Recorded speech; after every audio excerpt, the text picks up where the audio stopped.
John 5:39.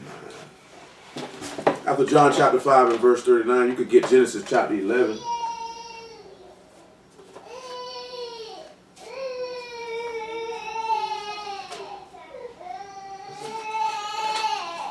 John 5:39. Well, y'all life ain't that hard, man. It ain't that hard, man. Well, I see somebody excited for that meal. She is ready for that. John 5:39.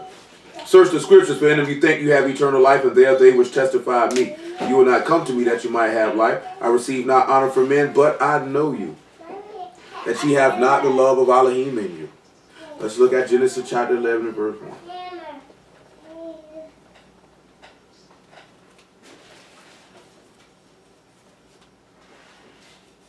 Genesis 11 and 1.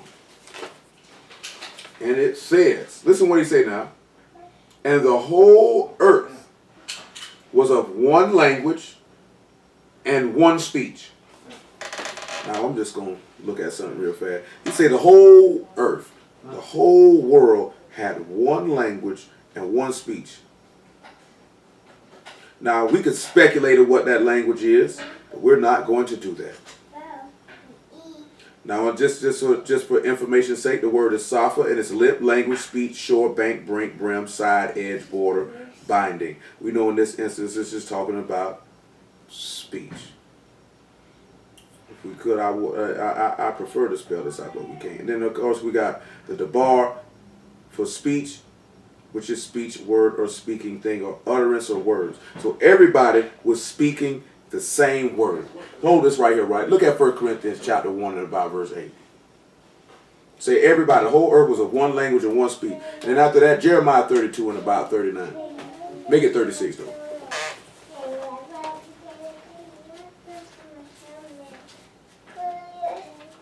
1 Corinthians 1 and 8. He said the whole earth was of one word, one language, and one speech. This is what he tell you, right? Matter of fact, make it verse 4. Hey, ease up, man. The food coming, bro. You gonna get it, man. You doing that has never sped the plate up. It's never sped it up. I thank my Elohim always on your behalf for the favor of Elohim which is given you by YAHUAH HaMashiach, that in everything you are enriched by him, in all utterance and in all knowledge. So, just looking at it in this aspect, he said that you would be enriched by all utterance and all knowledge. What would be that utterance? The utterance would be the hearing of the word. See, he sat back and he told you in Revelation, the 3rd chapter, about how you would be rich if you had bought gold from him tried in the fire. Which is to be able to sit back and be able to hear the word, understand the word, and be tried by the word and let the word purge you. So in order to be enriched, to receive the riches of the Most High, you have to hear the word. That's why he say, who have believed our report? To whom is the arm of Yahuwah revealed, and who has believed our report? Who has heard the utterance to be enriched? The enriching that you seeking is the receiving of the Ruach HaKodesh and the many riches that come from that. Whether it be knowledge, whether it be wisdom, whether it be understanding, whether it be spiritual gifts, whether it be an apostle, whether it be a prophet, whether it be diversity of tongues, whether it be diversity of governments, and any of all the things, the understanding that pass all shalom that he can give. Even as the testimony of Mashiach was confirmed in you, so that you come behind in no gift, waiting for the coming of our Master YAHUAH HaMashiach, who shall also confirm you unto the end, that you may be blameless in the day of our Master YAHUAH HaMashiach. Elohim is faithful, by whom you were called unto the fellowship of his Son, YAHUAH HaMashiach, our Master. Now I beseech you, brethren, by the name of our Master YAHUAH HaMashiach, that you all speak the same thing, and that there be no divisions among you, that you be perfectly joined together in the same mind and in the same judgment. Now that's very interesting when we turn around and we sit back and see that in that land they all spoke the same language and same speech. So they all had the same mind and the same judgment, and they were perfectly joined together. So they were a car, because it says that with that one, they were one body at that time. There were no divisions, there were no schisms. After we look at this Jeremiah 32 and 36, we'll look at 1 Corinthians chapter 12.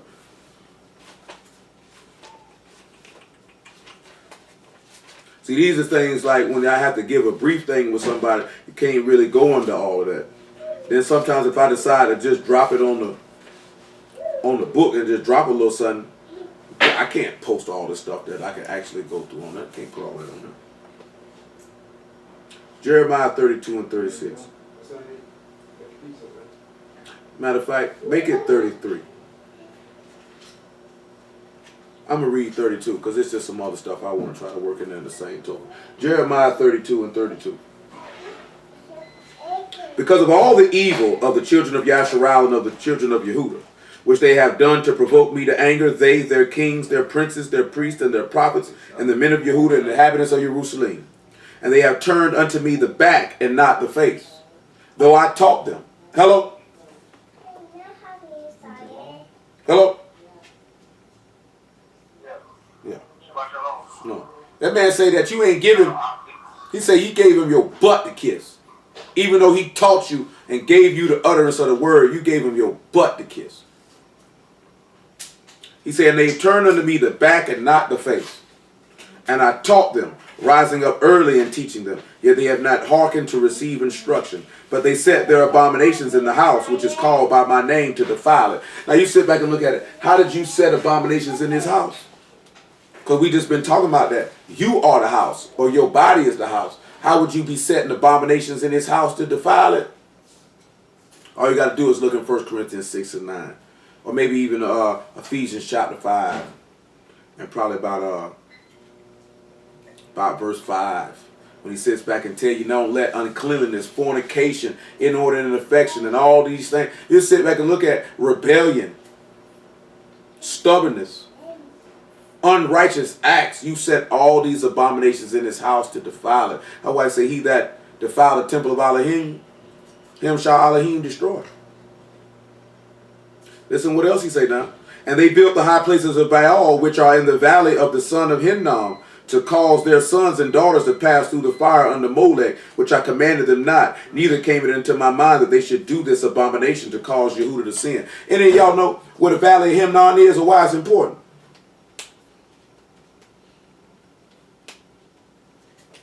It's south of Yehudah, and that's where the lake of fire is going to be, correct? That's exactly where the lake of fire is going to be, and the valley of Hinnom. And you see what's interesting, what we say they were doing in the valley of Hinnom?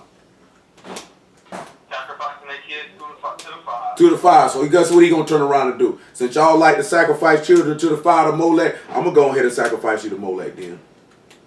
I'm gonna burn you in the same place you burnt my children at. The same place you executed that wicked act at, I'm going to punish you for it there. Now therefore, thus saith Yahuwah the Elohim of Yasharal concerning this city, whereof you say it shall be delivered into the hand of the king of Babylon by the sword and by the famine and by the pestilence. Behold, I will gather them out of all the countries whither I have driven them in my anger and in my fury and in great wrath, and I will bring them again unto this place and cause them to dwell safely. And they shall be my people, and I will be their Elohim. And I will give them one heart and one way, that they may fear me forever for the good of them and of the children after them.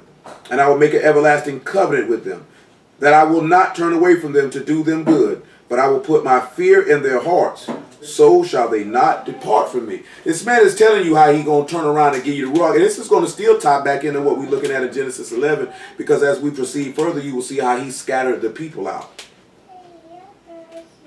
See, what we're looking at is they were trying to, the execution of the plan of salvation was going to be a tad bit early.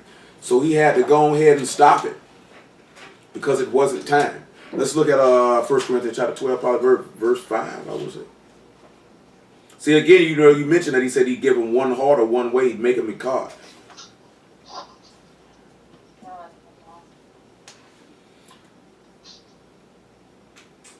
1 Corinthians 12 and 5. We'll make it verse 4.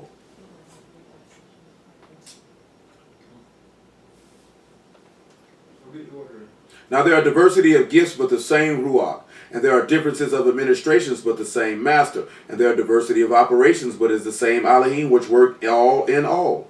But the manifestation of the Ruach is given to every man to profit withal. For one is given by the Ruach the word of wisdom, and to another the word of knowledge by the same Ruach, and to another faith by the same Ruach, and to another the gift of healing by the same Ruach, and to another the working of miracles, to another prophecy, to another discerning of spirits, to another diverse kinds of tongues, to another the interpretation of tongues. But all these work that one and self-same Ruach, dividing to every man severally as he will. For as the body is one and hath many members, and all the members of that one body being many are one body, so also is Mashiach. See, there were many people. See, the whole earth was of one language and one speech. They were all uttering the same word. They all had one heart and one way to do one thing. Let's go back to Genesis 11.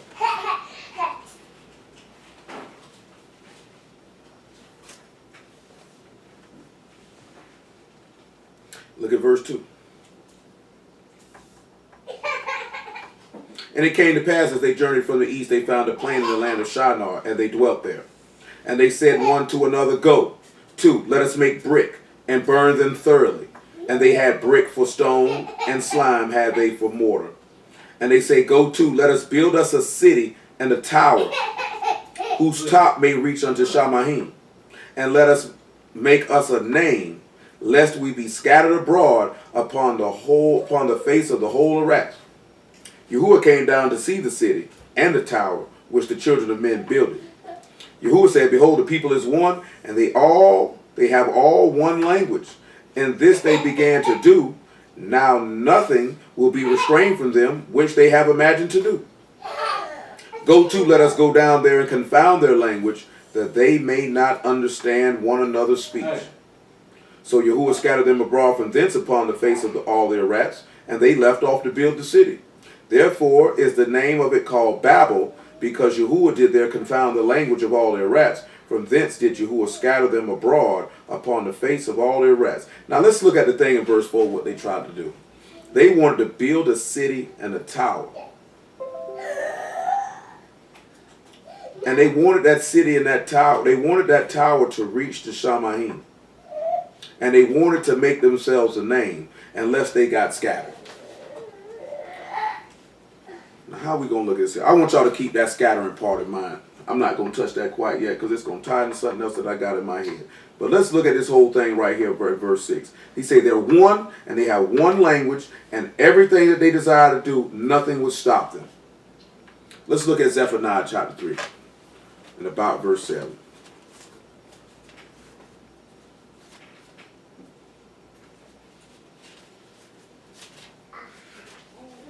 Zephaniah 3 and 7.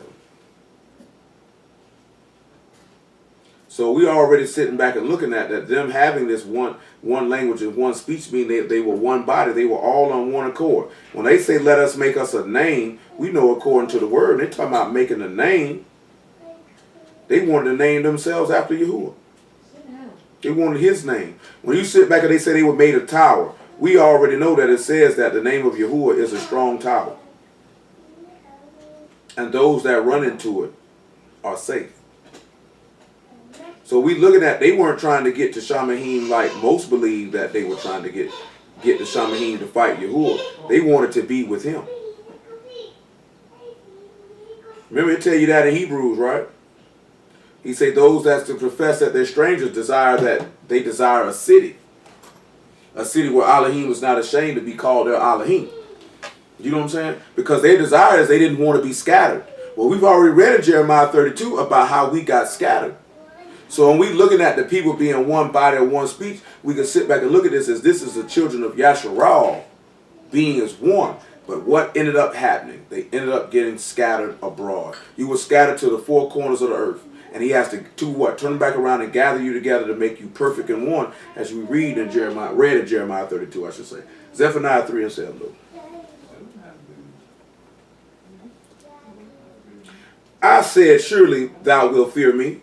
Thou wilt receive instruction, so their dwelling should not be cut off. Howsoever I punished them, but they rose early and corrupted all their doings. So when we look at this, he says, surely if you would fear him and you would receive his instruction, so you wouldn't be killed.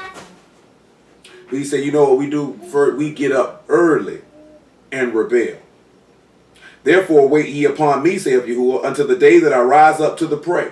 For my determination is to gather the nations, that I may assemble the kingdoms, to pour upon them my indignation, even all my fierce anger, for all their wrath shall be devoured with the fire of my jealousy. This is the returning of Yahushua you're talking about. But look at what he say going to happen after that. For then I will turn to the people of pure language, that they may all call upon the name of Yahuwah to serve him with one consent. So we see that in the end, he's going to turn around and do what they tried to do in Babel. Is to turn around and be able to, because they all had one language and one speech. So they were all calling on this man and seeking this man with one consent. Nowhere in Genesis 11 does it say anything about these people being evil or wicked. We just make that determination because it mentions Babel or Babylon. They say, oh, well, we know Babylon was wicked. He just called it that because that's where he confused their speech. Had nothing to do with these people's works. Not one time did he say anything about them being evil. He said, if I don't stop them, what they desire to do, nothing will be restrained from them. All that take you back is the master said, if you abide in me, greater works than these that you will do. Nothing can be restrained from you when you in Yahuwah. They were building a tower to reach Shamahim. They wanted to reach Yahuwah. They wanted to be with him. They said, let us make us a name. See, the thing that they were going about it is they wanted to make a name instead of being named after him. They wanted to try to make their own name instead of taking his name. Always remember Proverbs 18:10. The name of Yahuwah is a strong tower. Mashiach hadn't come. See, they were seeking to get their righteousness on their own or through the works of the law versus through the faith of Mashiach. I'm about to stop you. I gotta stop you. You're going about it wrong. We'll look at that in Romans 11 since I said it.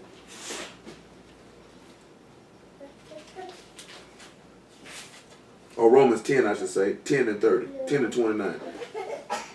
That's what our biggest problem is.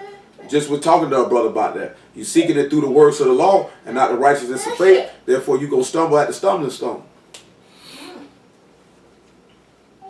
So you got to look at it. They were building, right? They said, let's get us some brick, take it through the fire, let's get them some slime and some mortar. But they weren't building by the cornerstone or the master builder. They were building it on their own through the works of the law, not the works through faith. I got to stop you.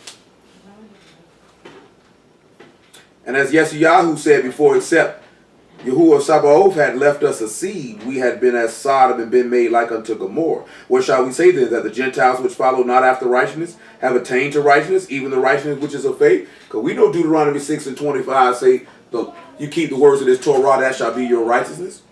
He said they didn't seek after, they wasn't seeking after the word. He said, but yet they attained it because when they heard the word, they believed it.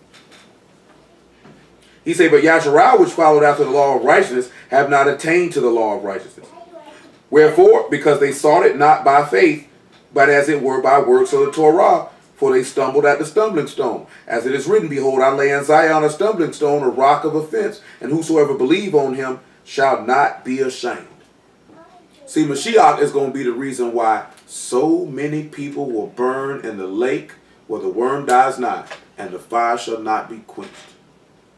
Because they will stumble at him. Because they don't believe him, they don't trust him, and they're going to go down. This man said he's going to turn you to a pure language. As we were talking about on Wednesday, when you look at the Abrim language, that's the purest language on the earth. It's pure because there is no mention of any other powers, mighty ones, or gods in that language compared to other ones. The only Elohim, the only power, the only mighty one that gets esteem in the Abrim language, the Hebrew language, is Yahuwah. That would make it clean and set apart. You know what I'm saying? That's why I don't understand why dudes be fighting so hard against it. But then you have to sit back and look at it. I know why you're fighting against it. Because your heart's not pure. So of course you will go fight against the language that is pure. Because you're not pure. Look at Isaiah 28 and 11 again. After Isaiah 28 and 11, go to Mark 16.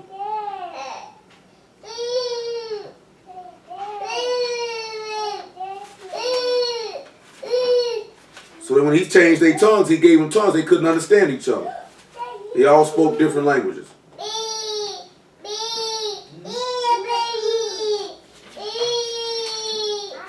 Isaiah 28 and 11. I'll make it 9 though. Matter of fact, make it 7.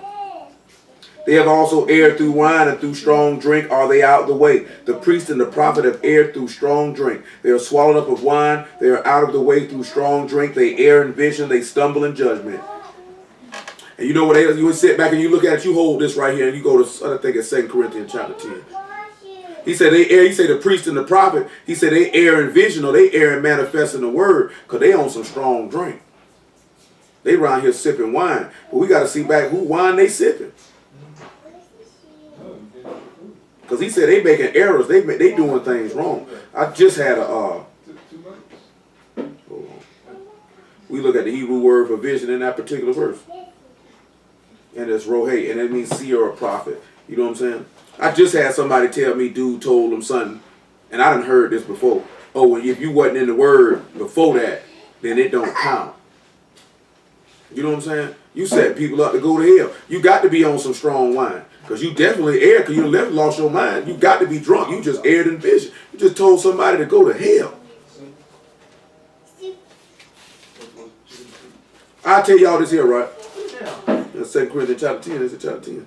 It's 1 Corinthians chapter 10. My apologies, y'all. 10 and 20. 10 and 20. I'll tell y'all like this here, man.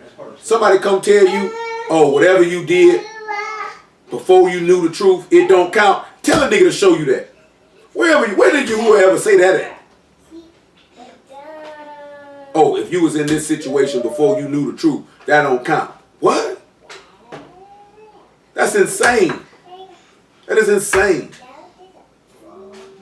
Y'all better start being like them people in Thessalonica or the men in Berea who were more noble than the men in Thessalonica that searched the scriptures daily to see if them things are so. He said, through thy precepts we get understanding. Where did you get that from? Through YAHUAH HaMashiach you get understanding. And beginning with the word, and the word was with Elohim, and the word was Elohim, and he had a name written on him, and the name with the word of Elohim. Boy, I need YAHUAH to stamp that one. Where that's at? He said, but I say, 1 Corinthians 10 and 20, but I say that the things with the Gentiles sacrifice, they sacrifice to devils and not to Elohim. And I would not that you should have fellowship with devils. You cannot drink the cup of the master and the cup of devils. You cannot be partakers of the master's table and the table of devils. See, a lot of these dudes, that's who cup they drinking. That's why they erring through that strong wine. They erring through that vision. They vision's wrong. Because you're going to do the lust of your father, ye will do. Come on back to Isaiah 28. That's why they around here telling people lies and messing up. They drinking that strong wine. They drunk.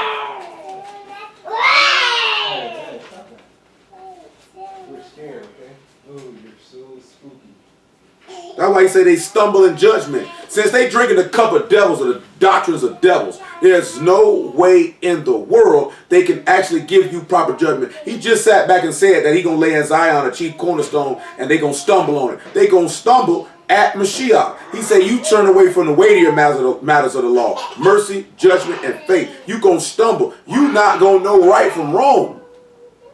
How you going to be drinking from the cup of devils and be able to determine what's right and wrong? That's going to be impossible. That's that mixed wine. That's the cup these niggas drinking from. Mixed wine. You can't mix that. He say, for that all tables are full of, this is verse 8 of Isaiah 28, for all tables are full of vomit and filthiness, so that there is no place clean. So when you sit back and you say you sit back and you sitting at these tables, and you sitting at these tables, you sit down at these tables to eat bread or eat the word. He say it's full of vomit and uncleanliness. Full of it. And that's what these men are turning around and giving you is vomit and uncleanliness. That's why they don't want a pure language.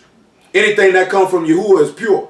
We can read in Acts 26 where this man is speaking to Shaul, speaking to Paul in Hebrew. He is in Shamahim speaking to this man in Hebrew. He knew Paul understood several languages. He spoke to this man in Hebrew though. A pure language. Why? Because the book tell you the word of Elohim is pure. That's the language that he spoke to this man in. Not because that's the language I want him to speak. That's the language he spoke to the man in. You know what I'm talking about? This is the language that he wrote on the tables of stone that he gave to Moses. A pure language, a language that only gives esteem and honor to him. Any other language gives esteem and honor to another mighty one. That's what makes them unclean, and that's what makes people sit down at these tables full of vomit and uncleanness. Nevertheless, He says, whom shall he teach knowledge, and whom shall he have to understand doctrine? Them that are weaned from the breast, weaned from the milk, and drawn from the breast. For precept must be upon precept, and line upon line, and here a little, and there a little. And let's look at Matthew 16 and 15. Make it 14.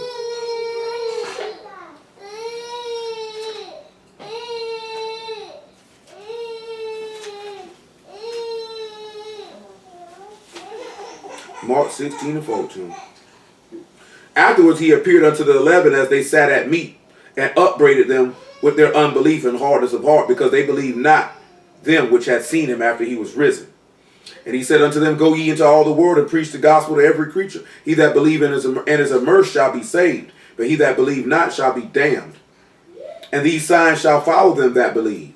In my name shall they cast out devils, and they shall speak with new tongues. And they shall take up serpents, and if they drink any deadly thing, it shall not hurt them. And they shall lay hands on the sick, and they shall recover. So then after the master had spoken unto them, he was received up into Shamahim, and sat on the right hand of Elohim. And they went forth and preached everywhere, the master working with them, confirming the word with signs following them, so be it. So he said one of these signs that was going to follow them is that they were going to speak with new tongues.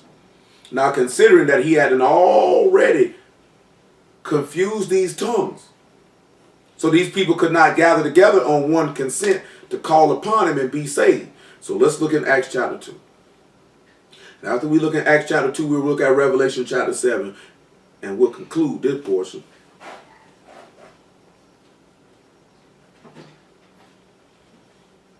Two and 4 of Acts.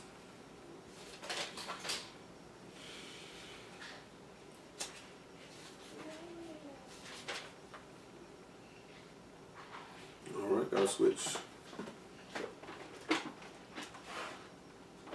Acts 2 and 4.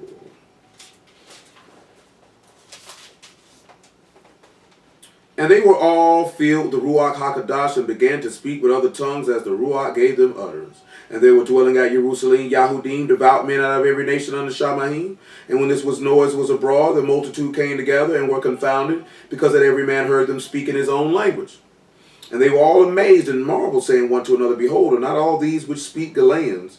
And how we hear every man in our own tongue wherein we were born? Parthians and Medes and Elamites and dwellers in Mesopotamia and Judea and Cappadocia and Pontus and Asia, Phrygia and Pamphylia and Mizraim and the parts of Libya, about Cyrene, strangers of Rome, Yahudim and proselytes. Hello.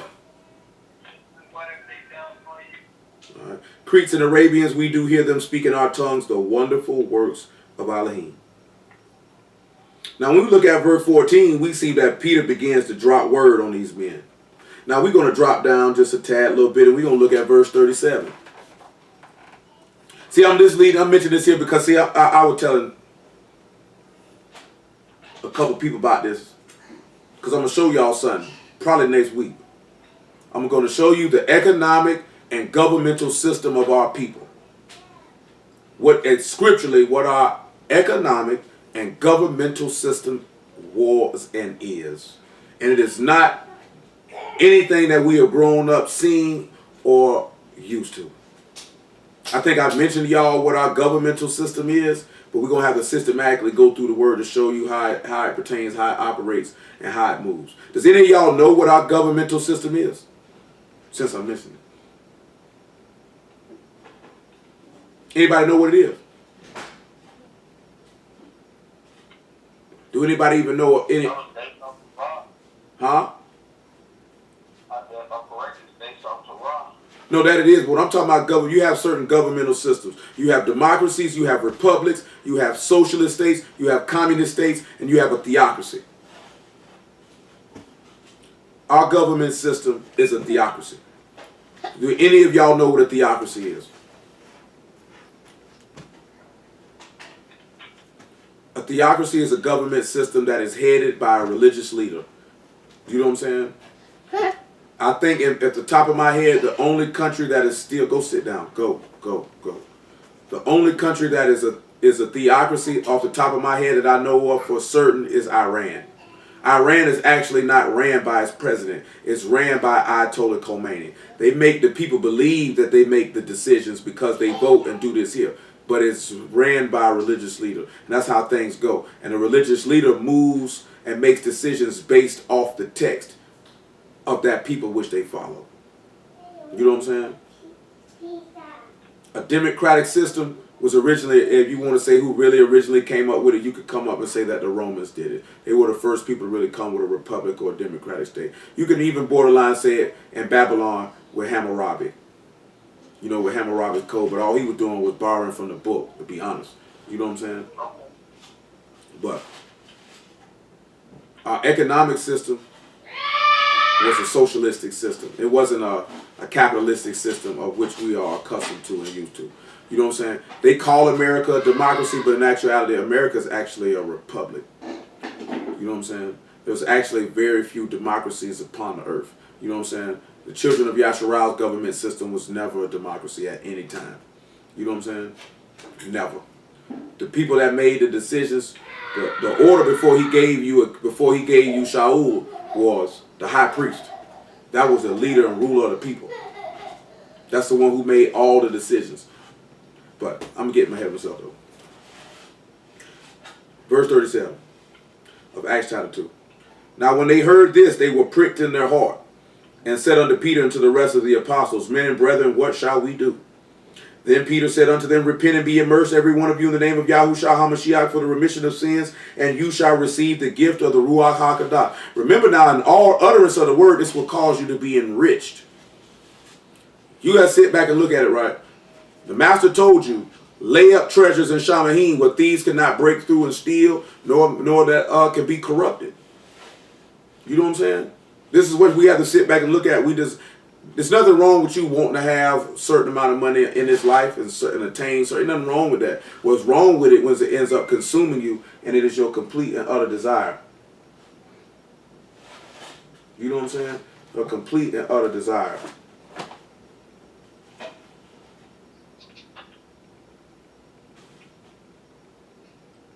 Period. You know what I'm saying? When that overtakes your desire and what you're trying to do, that's when it's a problem. That's when it's a problem. That is when it's a problem. He say, for the promises unto you and to your children and all that are far off, even as many as Yahuwah Elohim shall call. And with many other words that he testified and exhorts, saying, Save yourselves from this untoward generation. Then they that gladly received his word were immersed, in the same day there were added unto them about 3,000 souls. And they continued steadfastly in the apostles' doctrine and fellowship, and breaking of bread and in prayers. And fear came upon every soul, and many wonders and signs were done by the apostles. And all that believed were together and had all things in common, and sold their possessions and goods, and parted them to all men as every man had need. And they continually daily with one accord in the temple, breaking of bread from house to house, did eat their meat with gladness and singleness of heart, praising Elohim and having favor with all the people. And the master added to the body daily as such should be saved. Now, hold on. Hello? Hello? Shalom, young lady. So, when we look at it, oh man, hold on, y'all.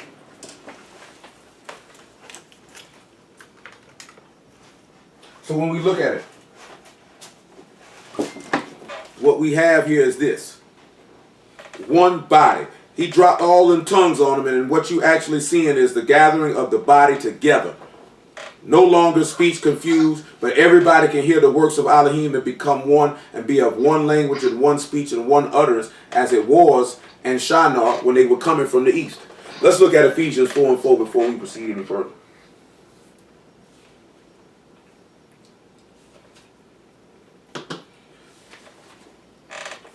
So the tenet that we get out of Genesis 11 is this. They were one. They were seeking to become one with Elohim, but they were seeking to do it by the works of the law and not the works which of faith. So Yahuwah had to stop them. Remember, the key thing is he never said anything about them being evil. He just said everything that they desire to do it wouldn't be restrained from him. It's no different than when he say, I got to put a sword to guard a tree of life. I can't let you come to it. I can't let you come and get it. Because I can't let you get it before it's time. You're trying to do something before it's time. He was giving you a, remember he told you the end from the beginning and the beginning from the end. He was trying to show you in the beginning what the end result was going to be, because he said, I give them one heart and one way. He said, let everybody be joined together, having the same mind and the same judgment. Those people in Genesis 11 had the same mind and the same judgment. There was no divisions or schisms among them. When you turn around and you look at it in Acts 2 of what they were doing, there were no divisions and no schisms among them. They had singleness of heart to accomplish a common goal and task. One body, one faith, one word, one utterance. They all had one language, one utterance, and that was the word of Yahuwah. Ephesians 4 and 4.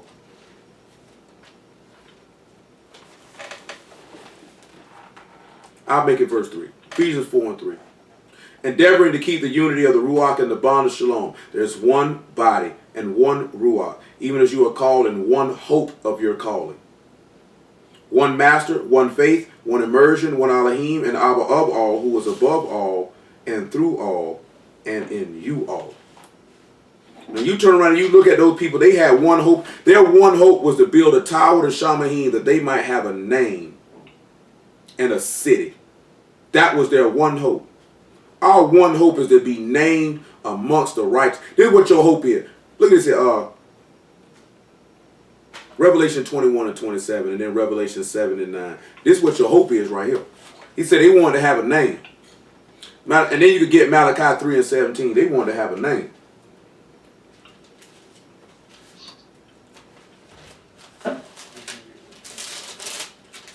They want to have a name. That's what you should want, is to have a name. And there shall in no wise enter into it anything that defile, neither whatsoever work abomination or make a lie, but they which are written in the Lamb's book of life. Don't you realize if your name written in the Lamb's book of life, you have a name? You know, Paul, or the writer of Hebrew, told you about that in the 12th chapter of it. What that verse is. About verse 23, about those who are the body of the firstborn, whose names are written in Shamahim. They have a name. Why else would these people want to have a name and build a tower who top reach to Shamahim? Because they know if you in the Lamb, you got a name in Shamahim, your name written up there. Remember, you say all my members are written in that book. Look at Malachi 3 and 17. You want to have a name. You want your name on high. If your name ain't on high, you in trouble. If your name ain't written in Shamahim, you are in trouble. I mean, you ain't got no name. Remember, he said he give you a name which no man knoweth, but he whom give it to it. He say, my sheep hear my voice, and I call them by name. I would have man told you. I mean, you got a name and your name written on high. Man told you, he's going to tell you he got a book of remembrance to everybody who think on his name.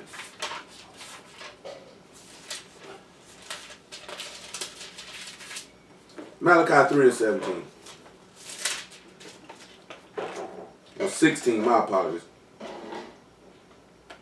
Then they that feared Yahuwah spake often one to another, and Yahuwah hearkened and heard it. And a book of remembrance was written before him, that for them that feared Yahuwah and thought upon his name.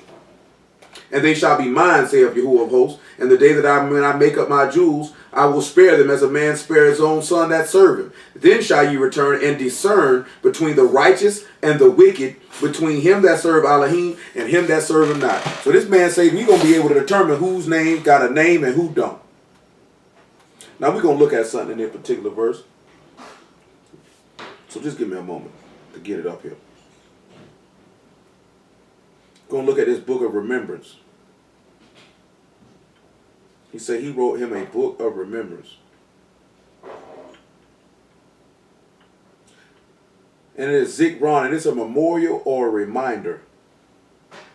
A memorial. So when you hear a memorial or a reminder, what would come to your mind that this man will remember you to have a memorial or a reminder because you were thinking on his name?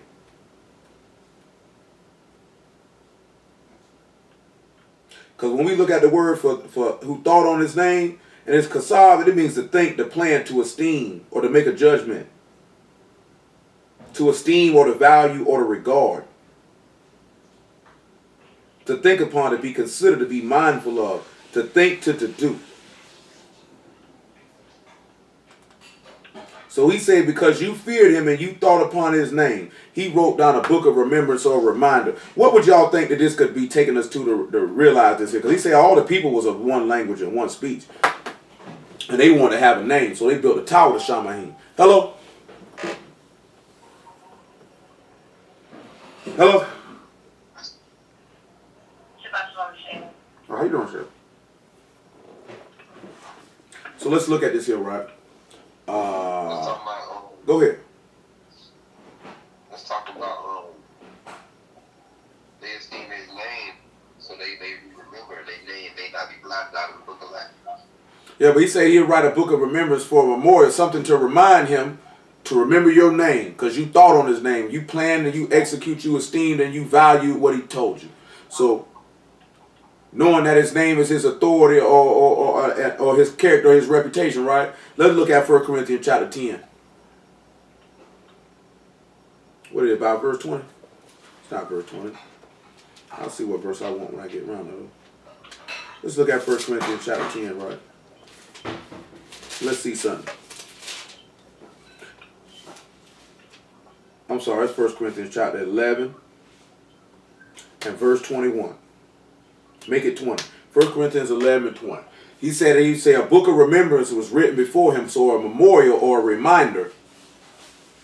Matter of fact, before we read 1 Corinthians 11 and 20, go to Isaiah 49 and 12. 49 and 10. Go to Isaiah 49 and 10. Before we read 1 Corinthians 11 and 20, go to Isaiah 49 and 10. Say it's a reminder.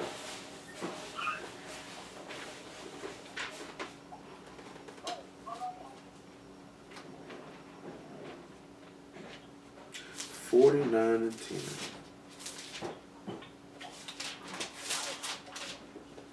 And it says, they shall not hunger nor thirst,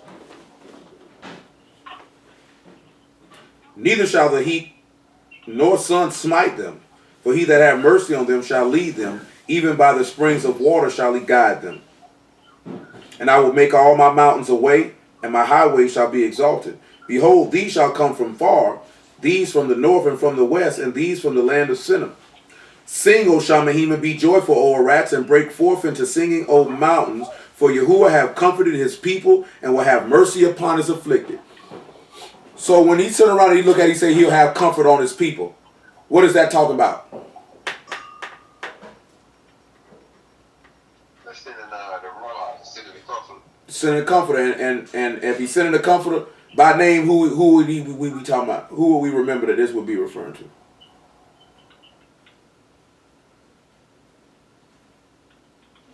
Who remembers whose name means to comfort the ground that I have cursed? No. So when we send it back, looking at this, right, because you got to remember, he said he wrote a book of remembrance for those that thought upon his name, and he said they will be mine when I make up my jewels, because he said I will be able. He said then will you be able to discern between the righteous and the wicked, those that serve Elohim and those that serve him not. One of the things you should be thinking about is the wheat and the tares, because he say the enemy that planted them was the devil. He say the children of the field are the good seed, those are the children of the kingdom. YAHUAH planted them. And the tares are the wicked one's children. He planted them. But you're not going to be able to discern between the righteous and the wicked until the end, or unless you try them by the word. Because he said, I try the reins in the hearts to give every man according to his word shall be. So when the word comes, it's going to train them. It's going to discern them, I should say.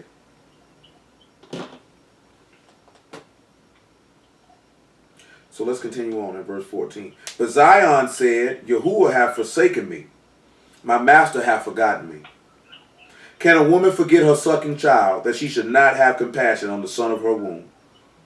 Yea, they may forget, yet I will not forget thee. Behold, I have graven thee upon the palms of my hands, and thy walls are continually before me. Who made a stone and had to engrave all the names of the children of Yasharal on it? Who had the job to do that? YAHUAH. I'm talking about out the Torah. Somebody had to specifically take some stones and write the names of the children of Yasharal on them. That is true. That's who did it. But what am I referring to specifically? Because that's who did it. Which we know that he's doing that right now with his hands. Because he said they're written on the palms of my hands. So when you look at the palms of his hands, he said, I will remember you. Or a book of remembrance. So what we're looking at is that he had to write the names of all the children of Yasharal on 2 stones. You know the high priest had to do that? I think that's Exodus 28. So that your name would be ever before him and he will remember you. Not that it's saying that Yahuwah had a need to be reminded, but it's the purpose of showing you something. You know what I'm saying? That you are with me, that my son is engraving you on his hands, and that he can look to that to remember you by. And now you have to turn around and look at your hands to remember him by. That's why he said he'll write a book of remembrance or a memorial, right? So now we'll look at 1 Corinthians 11 and 20. And see what this could be pointing up to. Also going back to what we talking about, them priests through air and vision, drunk off wine. Because they drinking the wine, they drinking the cup of devils. So through this here, because they giving their air and vision and their tables are full of vomit and uncleanliness, then we can be able to have the ability to discern between the righteous and the wicked, those who serve Elohim and those who serve him not.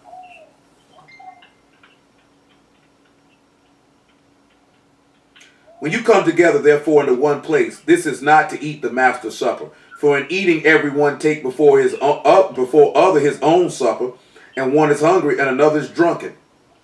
What, have you not houses to eat and to drink in, or do you despise ye the house of Elohim?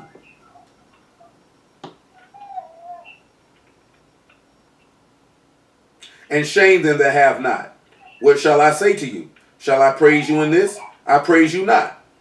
For I have received of the master that which I delivered unto you, that the master YAHUAH the same night, and when he was betrayed, took bread, and when he had given thanks and brake it, he said, take, eat, this is my body, which is broken for you. This do in remembrance of me. He said a book of remembrance was written for all those that thought upon his name or decided to value, esteem, or to execute his instructions. He told you, if you eat this bread and you drink this cup, do this every year around this time to remember me. Because if you do this, you will be thinking upon my name and you will be written in my book. Romans 6 and 4.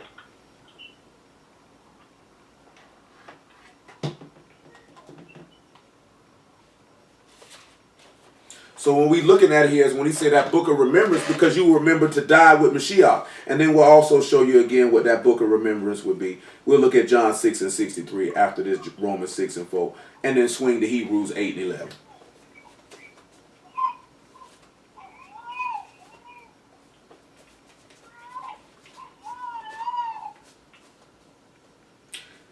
Therefore we are buried with him by immersion into death, that like as Mashiach was raised up from the dead by the esteem of the Father, even so we should also walk in newness of life. For if we have been planted together in the likeness of his death,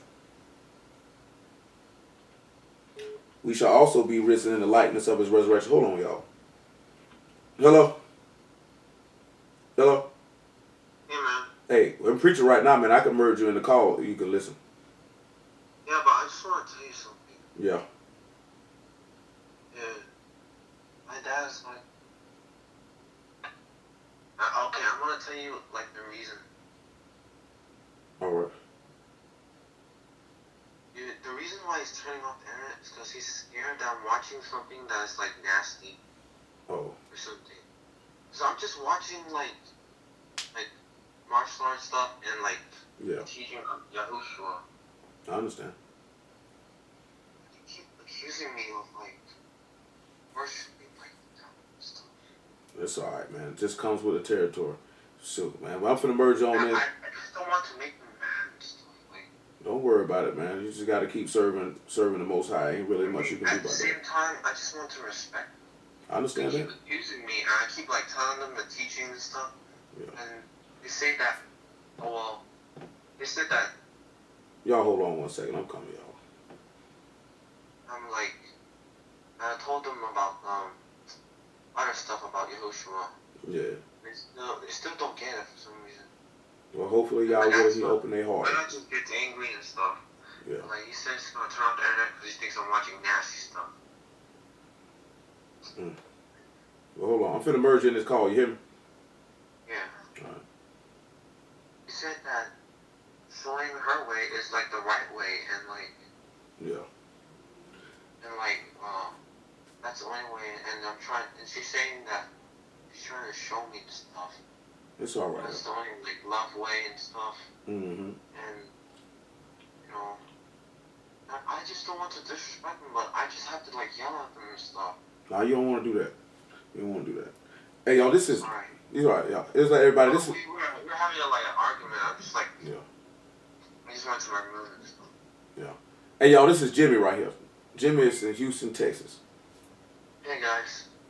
What's going on, Jimmy is 15. Jimmy is 15 years old. Okay. I'm gonna try to lower volume so I can hear. Okay. So we look at verse 6, right? Romans chapter 6, right? He say, knowing this, that our old man is crucified with him, that the body of sin might be destroyed, that henceforth we should not serve sin. So when you look at it, he's written this book of remembrance before him. For those that thought upon his name, because you thought enough to die, just like YAHUAH died, because you remembered him. Because you wanted a name. Say, let us make a name in a tower. Let's get a city and let us make us a name. You thought, that's why he say, I know you that you have not the love of Elohim in you. His name is not in you. That goodness, that mercy, that kadeshness, the abundance of goodness and truth, these things are not in you. This is what he was sitting here telling these people in John chapter 5. This is what the master would tell them. I know this stuff ain't in you. He said, I know you. Remember, he said, I call my sheep by name and they follow me. He said, I made you a name. It was already written in Shamahim before the world war. He said, you were preordained to be saved. You already had a name. He said, dearly beloved brethren, beloved of the master, we give thanks to Elohim always that you were sanctified for salvation from the beginning through belief in the truth. Right? Let's look at this John 6 and 63. My mom was getting mad now because like she was on. He'll be all right. I just give him due respect, though. You don't got to be yelling at your daddy, though. Can't be doing that. And like, I even tried to tell her to show her a video. But I'm afraid that she thinks I'm going to show her something that's like evil or something, but I'm not. He'll be all right. And I think all I was saying that every time I'm watching the internet, it's supposed to be fake all the time. I told her about the movies. Those movies are fake. And those TV shows. Internet, you can just watch whatever you want. Indeed. But Jimmy, you got to hold off. Because we working right now. Just be easy. We're working right now. All right, sir. You're all right. I know you want to get it off your chest. I'm going to talk to you when I get done, though. John 6 and 63. It is the Ruach that quicken, the flesh profit nothing. The words that I speak unto you, they are Ruach and they are life. That's the only way you're going to get a name. Is through this man's word. Because when this man Ruach is in you, you have a name. You have the name of YAHUAH. You have the name of Yasharal in you. Hebrews 8 and 11, and then Revelation 7 and 9.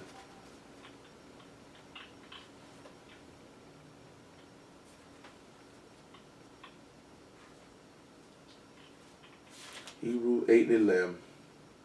I'm sorry. Well, I found you. You're like the right person. 8 and 8. Hebrews 8 and 8. Well, praise Yahuwah. 8 and 8. Hebrews 8 and 8. Hebrews 8 and 8. It says, for finding fault with them, he saith, behold, the days come, saith Yahuwah, when I will make a new covenant with the house of Yasharal and with the house of Yehudah. Not according to the covenant that I made with their fathers in the day when I took them by the hand to lead them out of the land of Mizraim, because they continued not in my covenant, and I regarded them not, saith Yahuwah. For this is the covenant that I will make with the house of Yasharal after those days, saith Yahuwah. I will put my Torah into their mind, and I will write them in their hearts, and I will be to them an Elohim, and they shall be to me a people. And that's interesting that we already read in Jeremiah 32 and a couple other places. How would you remember him? Because he told you in John 14, the Comforter, which is the Ruach HaKodesh, will bring to remembrance all things that I've said unto you, which is pointing you back to the spiritual application of the fringes, that they were supposed to be a fringe for you to remember to keep the man's commandments. So because you remember his word in your inward parts, he will remember you in Shamahim by writing your name there, because you wrote your name, his name, in you. Because you valued it, you esteemed it, you found it as riches. That's why he say, in all utterance you be in knowledge, you be enriched by him. When you look at Matthew 13 before we read Revelation 7. Look at Matthew 13 real fast. You have to treat the word as a valuable asset. Most people don't treat it as a valuable asset. That's why they lose it. You know what I'm saying? That's why they lose it. You wonder why some people hold to the word for a little while and then they fall off and this, that, and the third. They didn't value it. They didn't really realize how precious it really is. Matthew 13:44. They just think you could just get it anywhere. That you could just find this on any corner. Treating it like a dollar. It's a Dollar Tree everywhere. Ain't nothing in Dollar Tree special. Because it's a dollar. You know what I'm saying? It's just like he said about a virtuous woman. He said her price is far above rubies. You know what I'm saying? That means you can't even put a value on a woman. Like, you ever sit back and you look at some women, can you look at a woman and be like, I can find another one of you. You can be duplicated. You know what I'm saying? Like, there's some women that I've met in my lifetime where I know 100 of you. I've met you several times. Just a different face and a different name. You know what I'm saying? But, yeah, I've seen you before. There's nothing special about you. You know what I'm saying?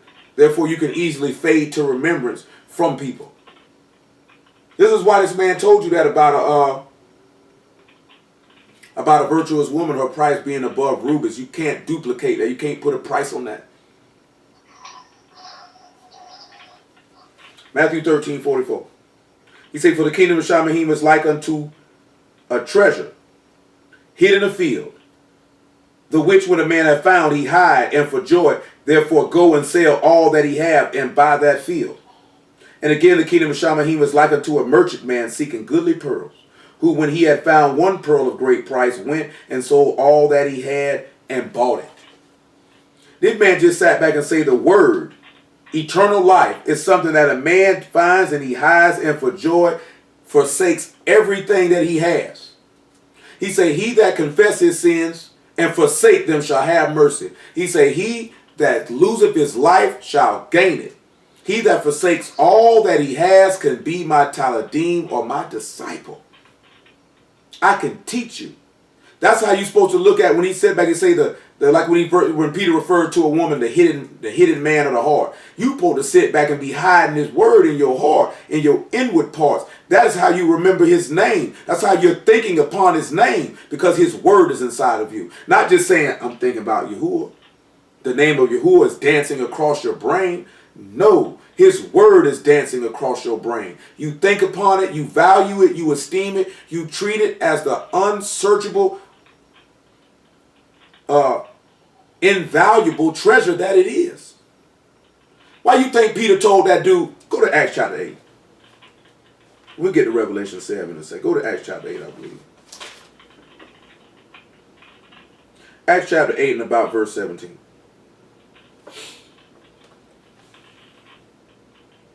There's two things in this book that this man said is invaluable. I just told you one. And he said that was a virtuous woman. He says her price is far above rubies. You can't put a price on that. The second thing that he mentioned, well, the other thing that he mentioned that is invaluable is the Ruach HaKodesh. You cannot put a price on that. That is invaluable. You know what I'm saying? You can't purchase that. You can't buy that. You know what I'm saying? And those two treasures are two things that many, many men overlook. A lot of men overlook virtuous women, and pretty much all the world overlooks the Ruach HaKodesh, overlooks the word, and does not value it as it should. Because I tell you something, it's a lot of people that think they're more valuable than what they are. You know what I'm saying? Some people have a lot of delusions of grandeur, and that's just pride and not humility. And that's why the Ruach HaKodesh is restrained or refrained from them. Because we know they say Elohim resisted the proud, but he gave favor unto the humble. He said, then they laid their hands on them, and they received the Ruach HaKodesh. And when Simon saw that through the laying on of the apostles' hands the Ruach HaKodesh was given, he offered them money, saying, give me also this power, on whomsoever I lay hands, he may receive the Ruach HaKodesh.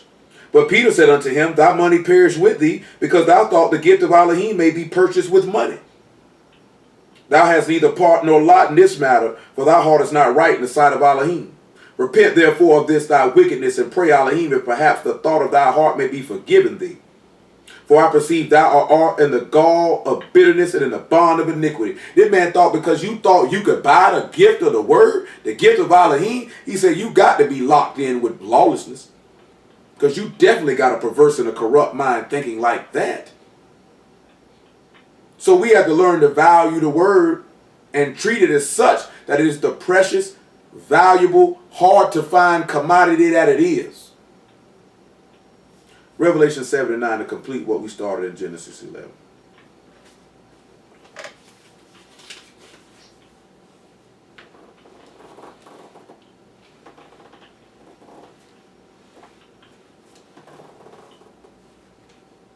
After this I beheld, and lo, a great multitude, which no man could number, of all nations and kindreds and people and tongues, stood before the throne, and before the Lamb, clothed with white robes and palms in their hands, and cried with a loud voice, saying, now, it just said that these people had many different tongues, but yet they cried with a loud voice. So that means we already know from Zephaniah 3 and 9 that he would bring the people together and give them a pure language that they could call on the name of Yahuwah with one consent. What started in Genesis 11 in the land of Shinar has now been completed in the proper fashion how he intended it to be. Because when they're standing in this place, they are reached under Shamahim, and they definitely have them a name. And he cried with a loud voice, saying, salvation to our Elohim, which sit upon the throne, and unto the Lamb. And all the Malachim stood round about the throne, and about the elders and 4 beasts, and fell before the throne on their faces, and worshipped Elohim, saying, so be it, Baruch, and esteem, and wisdom, and thanksgiving, and honor, and power, and might, unto all Elohim, forever and ever, so be it. Now, you know, for all intents and purposes, they could be singing a song, so to speak. And that is our segue to go to 1 Chronicles 25 and 3. 1 Chronicles 25 and 3. Yep, hello. I just want to let that you know, Dwayne, I was very smooth. Thank you, sir. I appreciate that. I appreciate that.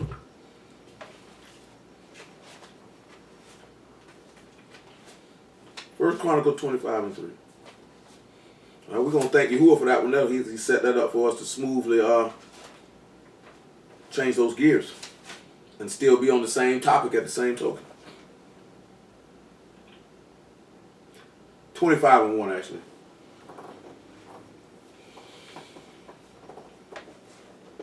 Moreover, David and the captains of the host separated to the service the sons of Asaph and of Heman and Jeduthun, who should prophesy with harps, psalteries, and with cymbals, and the number of the workmen according to their service war. Now, Yahuwah willing, we will look at the prophesying with the cymbals and the harps and the psalteries on the morrow, because we're going to spell those words out, and we're going to see what they tell us.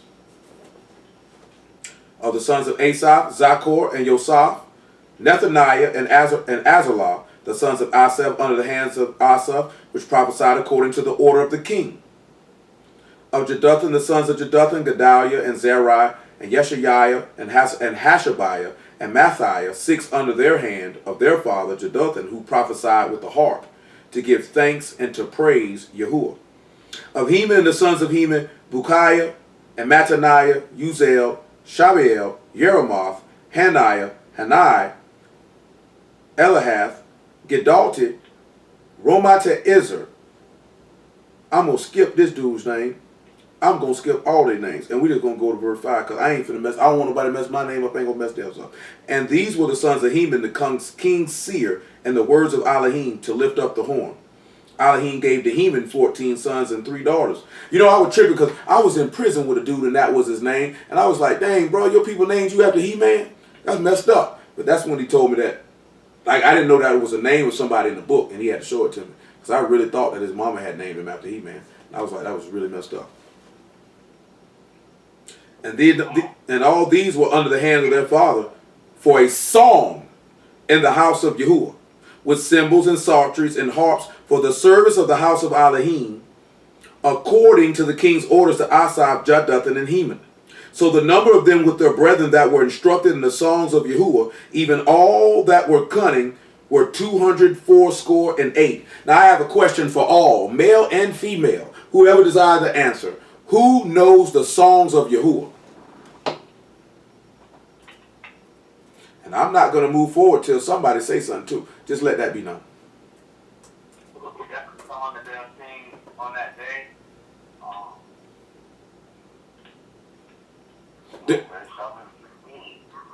Shamu 15 is one of them. There's another one.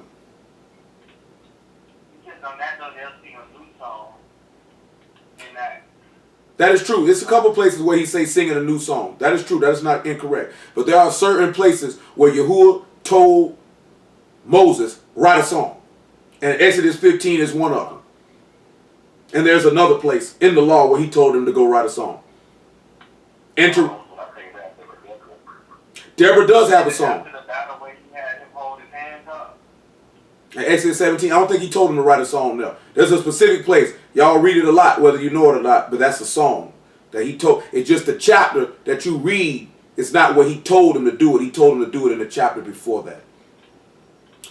We looked at Exodus 15 song last week, right? So we're not going to look at that one this week. Because we know that song in Exodus 15 is a prophecy, right? We looked at that last week, right? Let's look at Deuteronomy 31 and 17. Remember, he told them to, I want y'all to hear what he said now. And this first, let me read this 1 Chronicle 25 again, because this is another part of that 1 Chronicle 25. I don't know if I read it. I need to hit it. I'm going to read verse 7 again, and I'm going to read verse 8, because I need to hit that. It says, so the number of them with their brethren that were instructed in the songs of Yahuwah, even all that were cunning, were 284. And they cast lots, ward against ward, as well the small as the great, the teacher as the scholar. Now we're going to come back to verse 8, and we're going to see what that's talking about. He say ward against ward, small as great, teacher as the scholar. Y'all keep that in mind. Also, as we already mentioned about that gathering together, we're going to work all that in, right? Because remember, we mentioned that gathering, he scattered them abroad, right? When we read in Genesis 11, he scattered them out. And we read in Jeremiah 32, he said, I'm going to gather you all up. And when you see in Acts chapter 2, a similitude to that gathering. So we got to hit that there. But Deuteronomy 31 and 17, got it all, make it fit together. Deuteronomy 31 and 17. This is another song of Yahuwah. Make it 19. We're going to run it down. Deuteronomy 31 is not the song. Deuteronomy 32 is what a song is mentioned. This is where he's telling him to write it. So now you're looking at another song. This is a song of Yahuwah because Yahuwah specifically told Moses to write this song. So when these niggas say that David was not a prophet, he just sung songs, and we sit back and we read in here that Yahuwah gave this man Moses a song and told him to teach it to the children of Yasharal. If we find one prophecy in that book, that man ought to burn in hell for lack of understanding. And keep a point now, we don't even have to go in the New Testament to validate that Deuteronomy 32 is a prophecy. We are going to go into it, but we don't have to. Now therefore, write ye this song for you, and teach it to the children of Yasharal, put it in their mouths, that this song may be a witness for me. He said that this song may be a witness for me against the children of Yasharal. For when I shall have brought them into the land which I swear unto their fathers that flow with milk and honey, they shall have eaten and filled themselves and waxen fat. Then they will turn unto other powers and serve them and provoke me and break my covenant. And it shall come to pass when many evils and troubles are befallen them, that this song shall testify against them as a witness, for it shall not be forgotten out of the mouth of their seed. For I know their imagination which they go about, even now before I have brought them into the land which I swear. This man said, I already know the mind they got before I even brought them in here. Moses therefore wrote this song the same day and taught it to the children of Yasharal. And he gave Yahushua the son of Nun a charge and said, be strong and of good courage, for thou shalt bring the children of Yasharal into the land which I swear unto them, and I will be with thee. And it came to pass when Moses had made an end of writing the words of this Torah in a book until they were finished, that Moses commanded the Levites which bear the ark of the covenant of Yahuwah, saying, take this book of the Torah and put it in the side of the ark of the covenant of Yahuwah your Elohim, that it may be there for a witness against thee. For I know thy rebellion and stiff neck.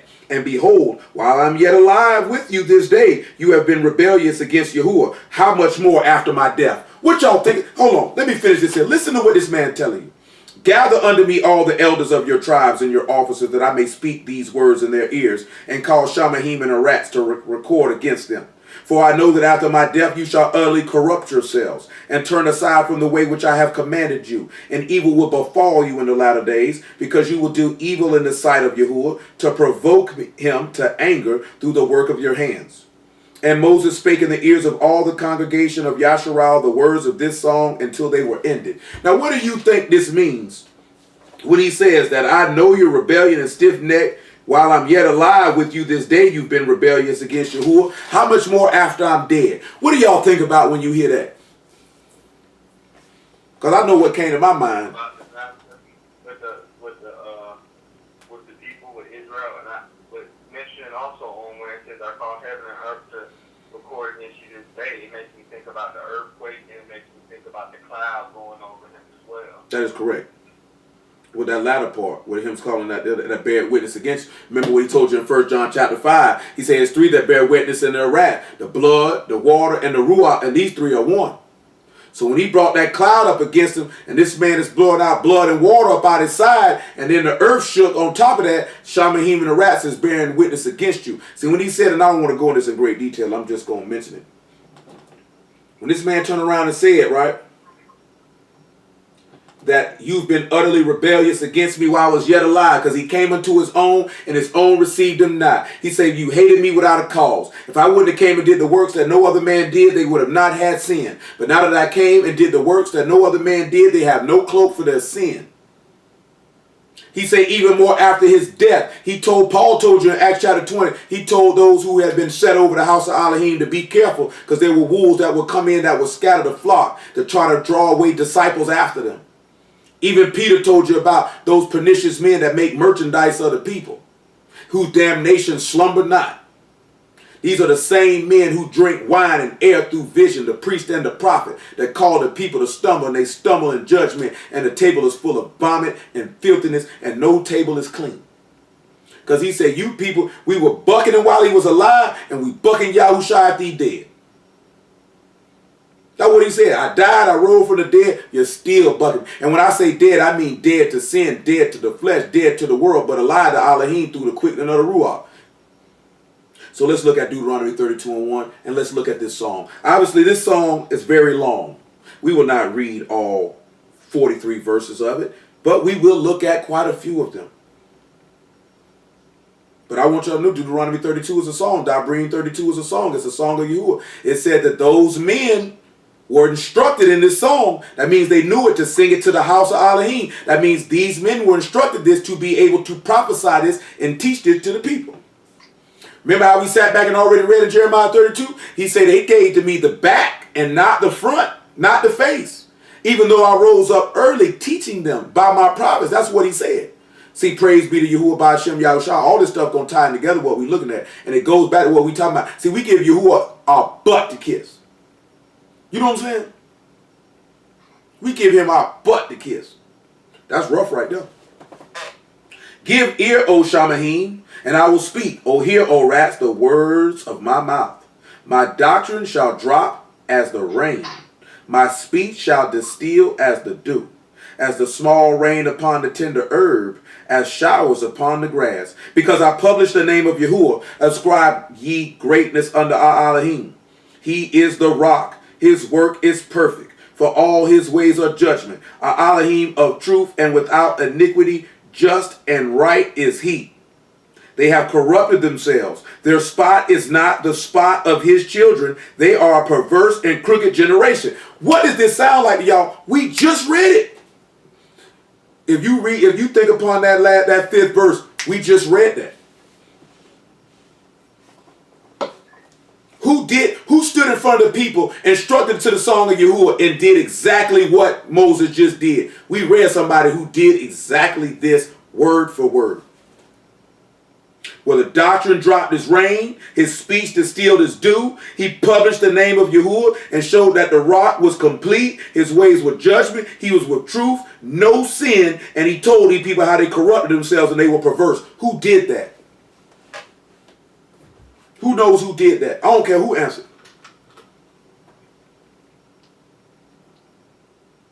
Somebody got to try.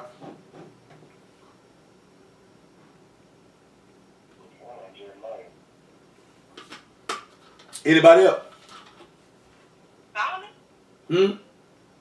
The Roman Catholic Church? No, what you say, Deidre? No, I wasn't the Roman Catholic Church, by no means. Solomon? Solomon? That's a good answer. It wasn't Solomon. Let's go to look at Acts chapter 2. Let's go back to Acts chapter 2. Remember now, he said he's going to publish the name of Yahuwah and he's going to ascribe greatness unto our Elohim and show how his work was perfect and his ways of judgment and that he was with truth and no sin and how the people corrupted themselves. Let's look at what Peter preached to these people in Acts chapter 2. We already know how the doctrine dropped down as dew, as rain, because the master... We'll read Acts chapter 1 to start first.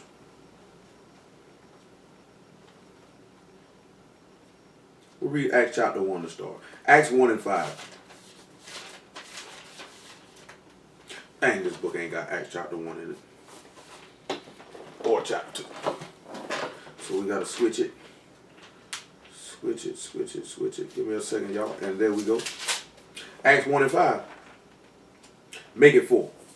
And being assembled together with them, commanded them that they should not depart from Jerusalem, but wait for the promise of the Abba, which saith he, you have heard of me. For Yachanan truly immersed with water, but ye shall be immersed with the Ruach HaKodesh not many days hence. When they therefore were come together, they asked of him, saying, Master, wilt thou this time restore again the kingdom to Yasharal? He said unto them, It is not for you to know the times or the seasons which the Father hath put in his own power. But you shall receive power after that the Ruach HaKodesh is come upon you, and ye shall be witnesses unto me, both in Jerusalem and all Yehudah, and in Samaria, unto the uttermost part of the earth. Now remember, right, he said that my doctrine shall drop as rain, my speech shall distill as the dew, as small rain upon the tender herb, and as showers upon the grass. And don't we read how the Ruach in some places is described as the latter rain? Now, of course, we see it coming down as fire on them in Acts chapter 2. But we see in his doctrine, remember, he said, the Comforter, which is the Ruach HaKodesh, shall bring to remembrance all things that I've said unto you. So my teaching shall just drop upon you like rain. And he say, ascribe greatness. He say, publish the name of Yahuwah and ascribe ye greatness unto our Elohim. Well, we know in Luke chapter 1, it said Mashiach should be called great. Remember, it says that these songs, that these men were instructed into the songs of Yahuwah. David gave them explicit commandment to prophesy and to give it to their sons that they should be instructed in the songs of Yahuwah to the service of the house of Elohim. So these men were instructed in this prophecy to teach it to the people. And in this song, he said, you need to ascribe greatness to your Elohim and publish his name. Let's see if Peter ascribes greatness to his Elohim and publishes his name. Acts chapter 2. About verse, what we want? Let's see here. About verse 14. But Peter, standing up with the 11, lifted up his voice and said unto them, Ye men of Yehudah, and all ye that dwell at Jerusalem, be this known unto you, and hearken to my words. Hearken to my words. Listen what he said. Did not in Deuteronomy 32 and 1 he say, Give ear, O Shamahim, and I will speak. Hear, O Aras, the words of my mouth. For these are not drunken as ye suppose, seeing it is but the third hour of the day. But this is that which was spoken by the prophet Joel. And it shall come to pass in the last days, saith Elohim, I will pour out my Ruach upon all flesh, and your sons and your daughters shall prophesy, and your young men shall see visions, and your old men shall dream dreams. My doctrine will come down as rain. This man's telling them this. He's rehearsing this song right in their ears. And on my servants and on my handmaidens will I pour out in those days of my Ruach, and they shall prophesy. And I will show wonders in Shamahin above, and signs in the Arats beneath, blood and fire and vapor of smoke. The sun shall be turned into darkness and the moon into blood before that great and notable day of the Master come.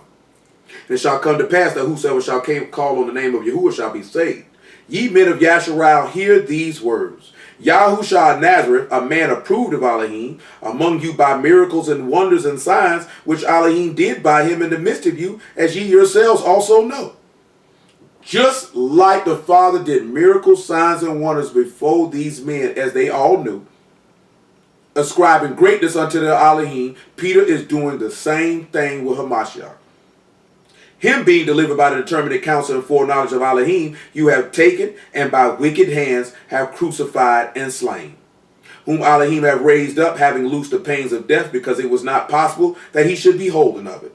For David speak concerning him, I foresaw YAHUAH always before my face, for he is on my right hand, that I should not be moved. Therefore did my heart rejoice, and my tongue was glad. Moreover also my flesh shall rest in hope.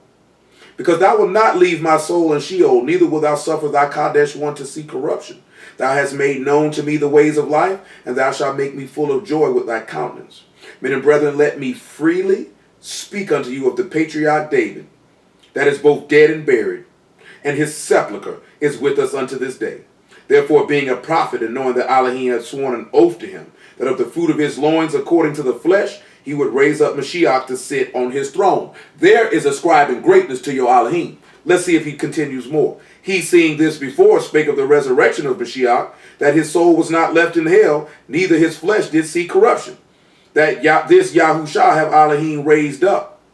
Wherefore we are all witnesses. Therefore, being by the right hand of Elohim exalted, and having received of the Father the promise of the Ruach HaKodesh, he has shed forth this, which you now see and hear. Now remember, we know what Colossians 1 say, that he has preeminence in all things, being the first begotten from the dead. Does that sound like to y'all that this man just has published the name of Yahuwah and ascribed greatness unto his Elohim, and showed how his rock was perfect and his ways were judgment, and that he was an Elohim of truth with no iniquity? But the people corrupted themselves because they killed him. He just said in verse 41 in this same book of Acts, to save yourselves from this untoward generation. And then he goes on and continues in Acts chapter 3 to talk about how I hope you did this out of ignorance, in slaying the just one you desired a murderer. Remember, look at Luke chapter 12, what he said about these wicked men. It's Luke 13, my apologies. Look what the master said about these wicked men in Luke 13. Oh, it was Luke chapter 12.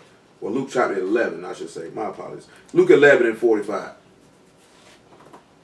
Those men of the master generation were a corrupt and perverse generation. Look what he said would happen to this corrupt and perverse generation. Then answered one of the lawyers and said unto him, Master, thus saying, thou reproach us also?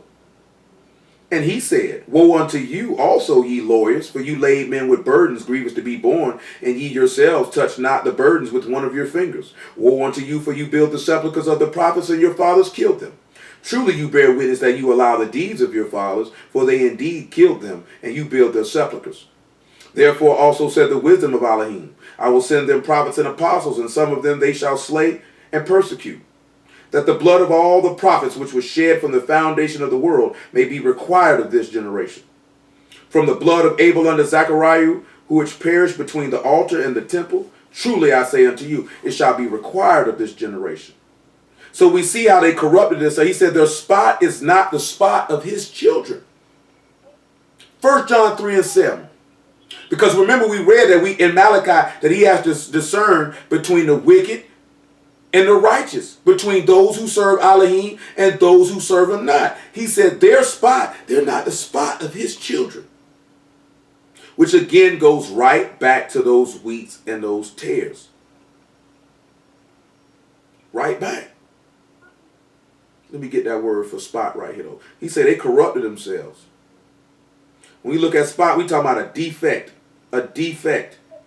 The moon, the defect. They got a defect. What would be that defect? It would be sin and transgression. When we look at corrupting themselves, it's the shakath, and these people destroy, they rot, they decay, they mar, to be corrupt, to be injured, to be rotted, to pervert. To pervert. That's what that man was doing in Acts chapter 8. He had a defect. He was of a crooked and perverse generation. This man tried to purchase the gift of Elohim with money. You know what I'm saying? When you look at most of these people walking around this planet, that's why I mentioned those two things that the book mentions of having a great value. A virtuous woman and the Ruach HaKodesh, which we know that the word Ruach is a feminine word, and you know that Mashiach is male and female at the same time, and is a representation of that, because his price is far above rubies. And then you could get you Proverbs 8 and 11 after this 1 John 3 and 7, because that's all. I remember listening to that verse in the Killer Priest song one time before I knew anything about the word and looking at it, and I always felt that verse. And then when I ain't know nothing about nothing in the times that I did call myself praying to the Most High, that's what I used to ask him for. Just let me get that right there. What's in Proverbs 8 and 11? We're going to see it. Just let me get that. That's what I want. You know what I'm saying? And that's real talk, man. That's a true story, man. That's all I ever used to ask for. I mean, I ain't know nothing else, but I'm like, man, let me get that right there. Now, when I actually knew about the word and I read about Apollos from Alexandria in Acts 18, that's when I asked for that. Let me be able to see your son out the book that I might share him. I asked for that specifically. Little children, let no man deceive you. He that do righteousness is righteous, even as he is righteous. This is 1 John 3 and 7. My apologies. He that commits sin is of the devil. For the devil sinned for the beginning. For this purpose the Son of Elohim was manifested, that he might destroy the works of the devil. Whosoever is born of Elohim do not commit sin, for his seed remain in him, and he cannot sin, because he's born of Elohim. And this the children of Elohim are manifest, and the children of the devil. Whosoever do not righteousness is not of Elohim, neither he that love not his brother. That's why he said, if you don't do what's right in the eyesight of Yahuwah, then you're not of Elohim, which means their spot is not the spot of his children. You ain't none of mine. He said, that's why he said he had to write a book of remembrance. Say you're going to come back and you're going to be able to discern. You're going to be able to know which ones are mine and which ones are not. And it ain't hard to tell which ones are his and which one are not. The word gives you the determination of it. It doesn't matter how much you like somebody, how much you love somebody. They're showing you if they have Elohim or not. Because mentioning Yahuwah's name means nothing. That doesn't mean you're thinking upon his name. We've already went through what's thinking upon his name. His word is laid up in your inward parts. And that's how you're thinking upon his name. And you think upon his name continually and you bring it to remembrance. He said, he told you in Isaiah 26, he said, you know, trusting, he said, he that think upon the name of Yahuwah, he said, his mind, he said, he'll keep him in perfect shalom, whose mind is stayed on thee, because he trusts in thee. And Psalms 1 tells you about meditating on the word day and night. That his Torah be your delight, because you think upon it day and night. That means this is what your whole life is encompassed of in this man's word. It directs your steps. It guides your paths. It dictates your decision making. You live by it. You remember in every situation the word comes to mind and what you should do and what you should not do. And if you do what you should not do, if you do what's contrary to the word, then that means you were not thinking upon his name. That means his name did not come to your remembrance. And this is why the master say, I know you. You don't have the love of Elohim in you because you have corrupted your spells and their spot is not the spot of his children. Because you have a defect and a blemish. Ephesians 5 already told you he's seeking to get a glorious body without spot, wrinkle, or blemish. No defect, no sins, no transgressions, no flesh, straight ruach. That which of flesh is flesh and that which is of the ruach is ruach. And the flesh is enmity against the law of Elohim. It is not subject to it, neither indeed can be.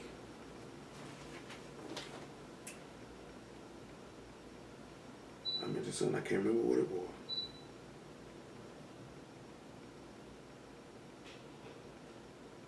Oh, nevertheless, he's come back to Deuteronomy 32. I know I asked for something else. I can't remember what it was.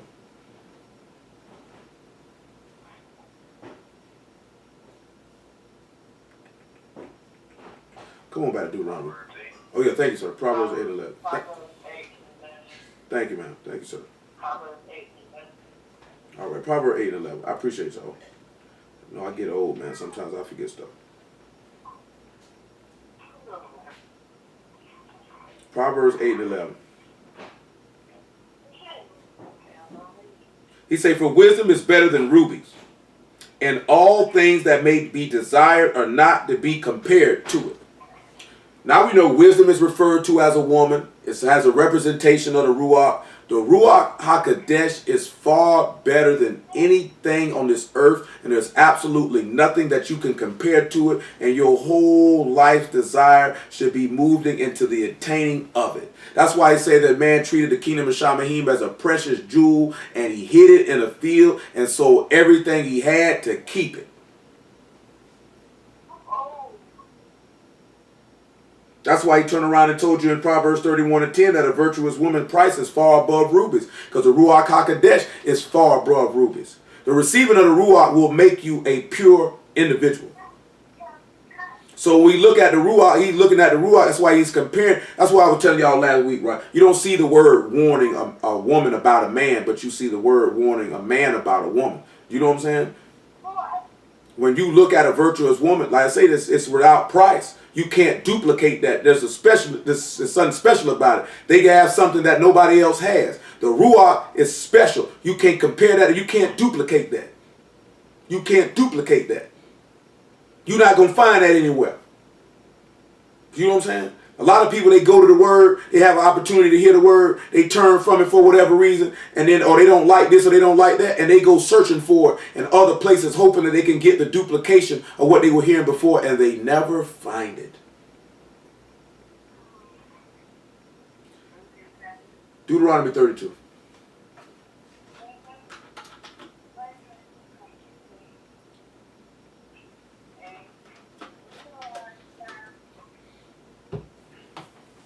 So we see how that went.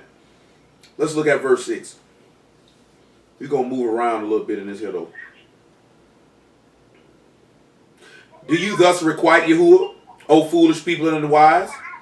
Is not he thy father that hath bought thee? Hath he not made thee and established thee? Remember the days of old and to consider the years of many generations.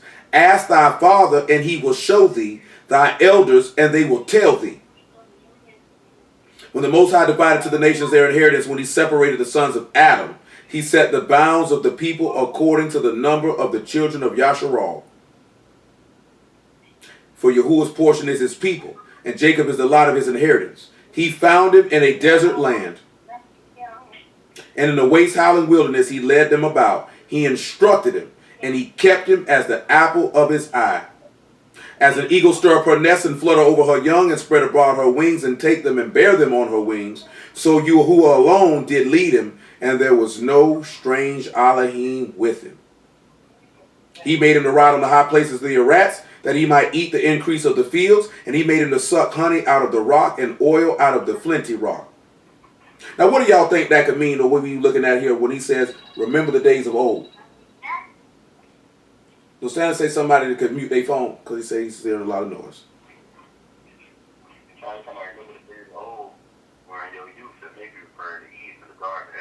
He say, because indeed. Is it indeed? You know what I'm saying, right?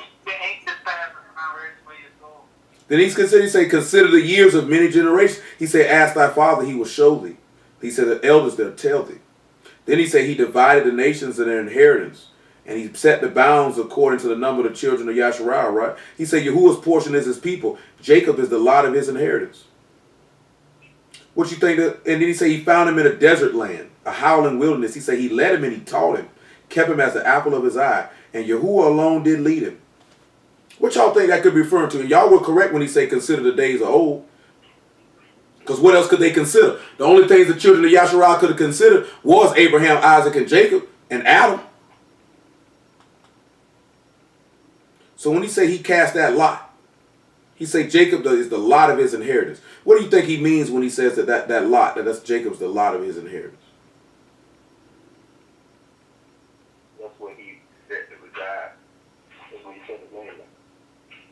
When we look at the word for lot in this instance, it is kaval, and it's a cord, a rope, a territory, a band, a company, or pain, sorrow, travail, union, or destruction. Now, let me look at it for Chronicles 25, because I know he also mentioned something about casting lots there. Let me see if we got the same word. It is in verse 8. Let me see if we got the same word there in verse 8 in 1 Chronicles 25. I don't know if I'm going to be able to hit Solomon soon, because I got to get ready to wrap this up, because we started a little earlier. No, that's a little different. That's a different word there, so we can't use that word. So, he said Jacob is the lot of his inheritance, or his rope, or his union, or a card, right? One. It's the lot of my inheritance. This is where I got my inheritance at. Now, that's correct, right? He said, consider the days of old, the years of many generations. So, let's look at 1 Corinthians 15 and about 44. Let's consider the days of old.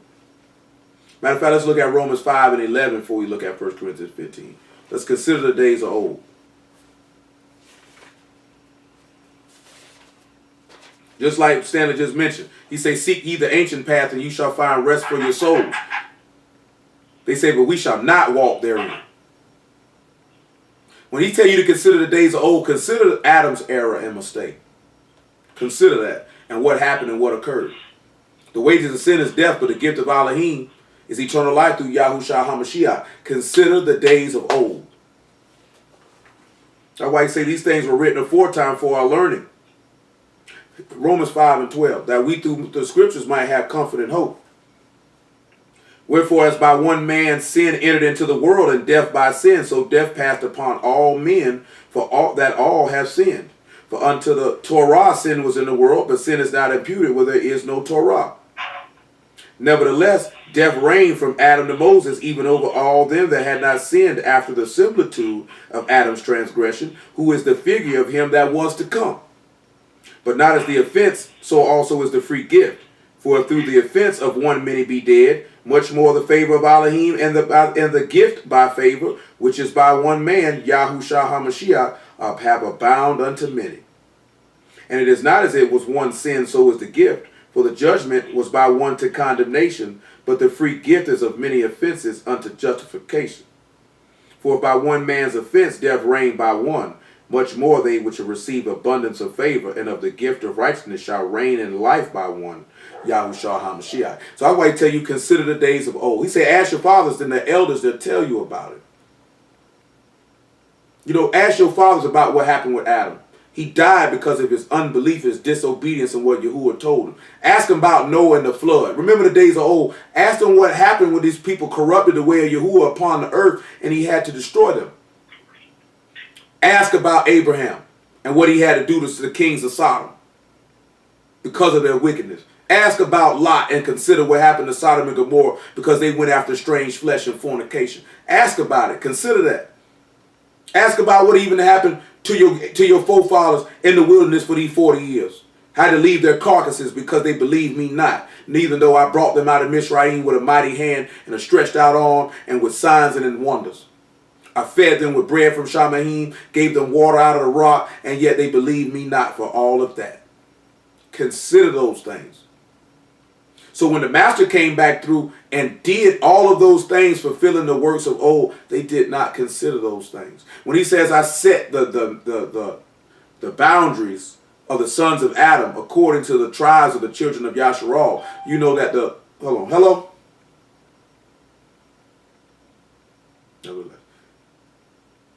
You know that he set the boundaries according to the tribes. Well, he set the boundaries of the land of Yasharal according to the tribes, wherever they extended to. We know from Luke 13, the master walked the land like our father Abraham walked the land in order to claim his inheritance.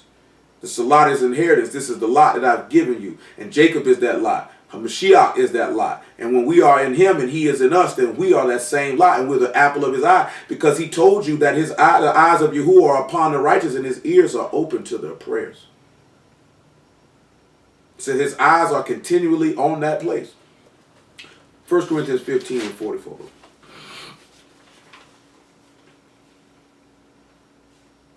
See, one thing about what a lot of people be trying to do with Mashiach is he's often imitated and he's rarely duplicated. You know what I'm saying?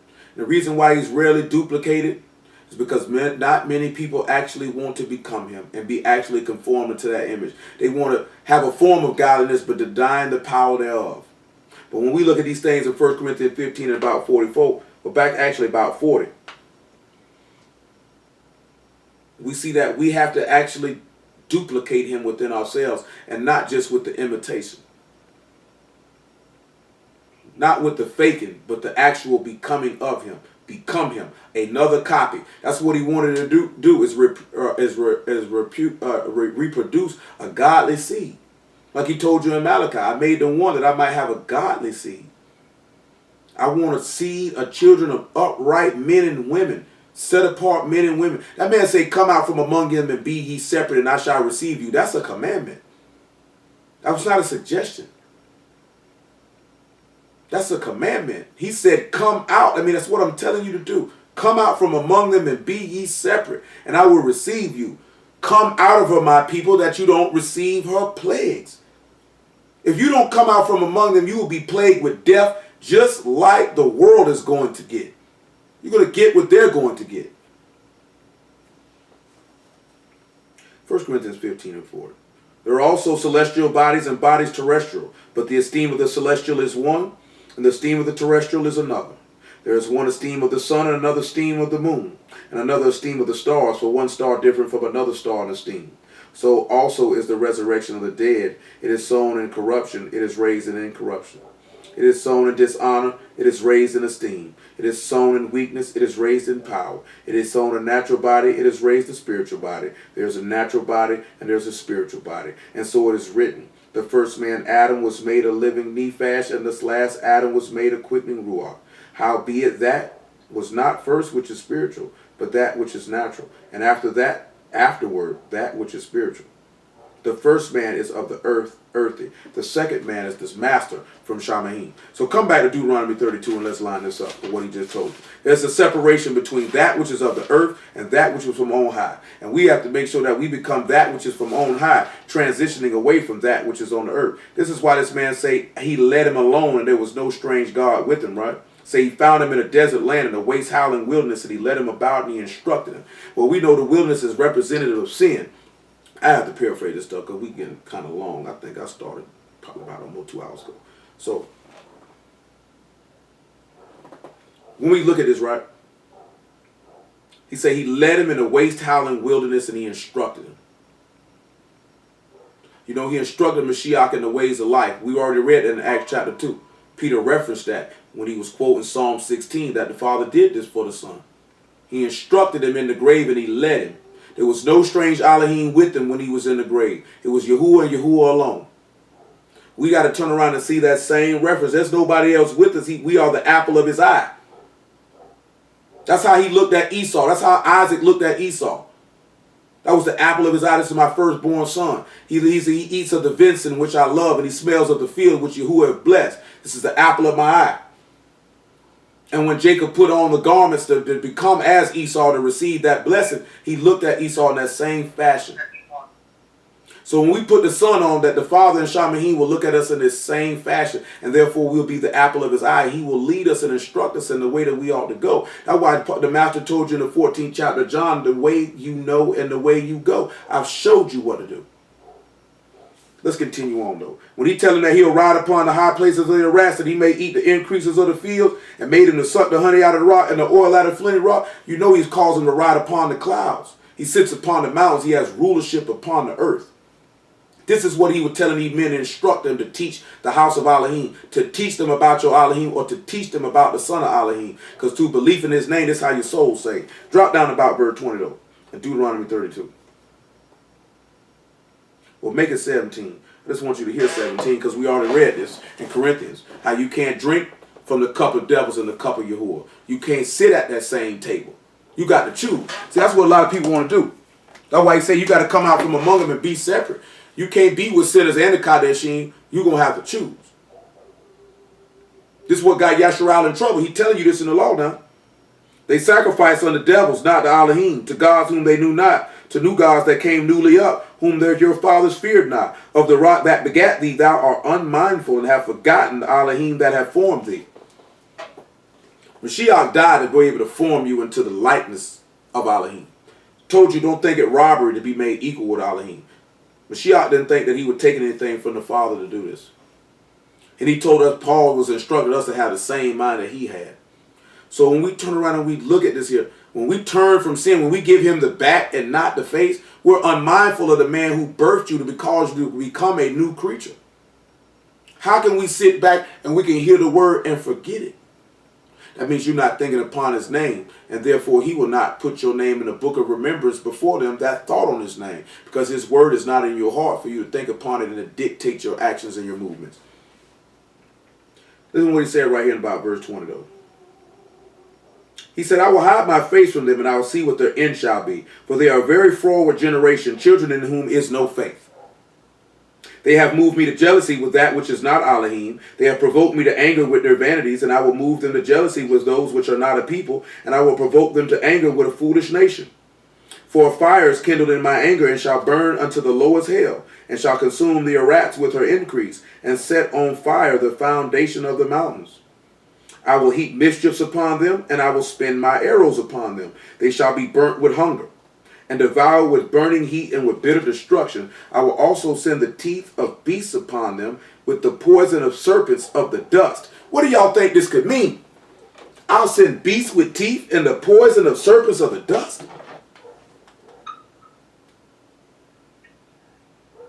Is that going back to Revelation when the plague's coming? No, not on this one here. When he talking about, he say, I'm gonna burn you with hunger, devour you with burning heat and bitter destruction. I will also send the teeth of beasts upon them with the poison of serpents and the dust. All that happened, that was in the wilderness when he said he made us hungry, he made us thirsty, when he started burning serpents and fiery serpents and fire serpents against us. And then Moses directed that. Yes, he did. To heal us from the poison of the serpent. Yes, he did. That's exactly what happened to him in the wilderness. Now let's sit back and let's look at how does this relate to Mashiach then?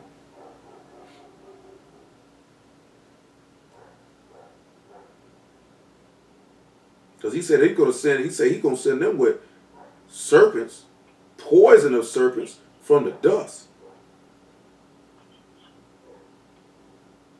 And the word here is sakal, and it means to shrink back or crawl away or fear to be afraid.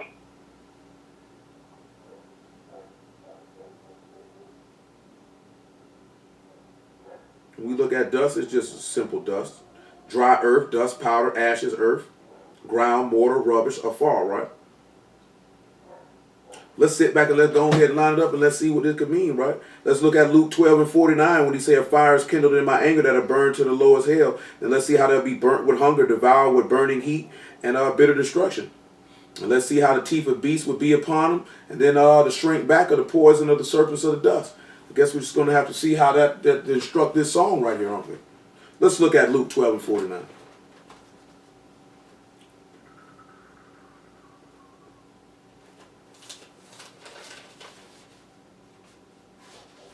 Luke 12 and 49. So what he says, right? I come to send fire on the earth. And what will I if it already be kindled? But I have immersion to be immersed with. And how am I straight until it be accomplished? Suppose ye that I came to give peace on their wrath, I tell you nay, but rather division. So we sit back and look at it. He say the fire is already kindled. Well, the law just sat back and told you that. And Deuteronomy 32 and 21, that a fire was kindled in his anger that will burn to the lowest hell or the lowest grave. And it's going to consume the earth on its increase and set on fire the foundations of the mountains. When you look at Proverbs 8, he tells you about it. He say, when he set the foundations of the earth, I was there. Mashiach is the foundation of the house. He set him on fire, or he burned him. Now let's sit back and see how he burned him with hunger, or devoured him with burning heat and bitter destruction. Is it Luke 22 that I desire? Let me look at Luke 22. I ain't got it in this book. Go to Luke 22 and let's see how he burned him up or devoured him with burning heat.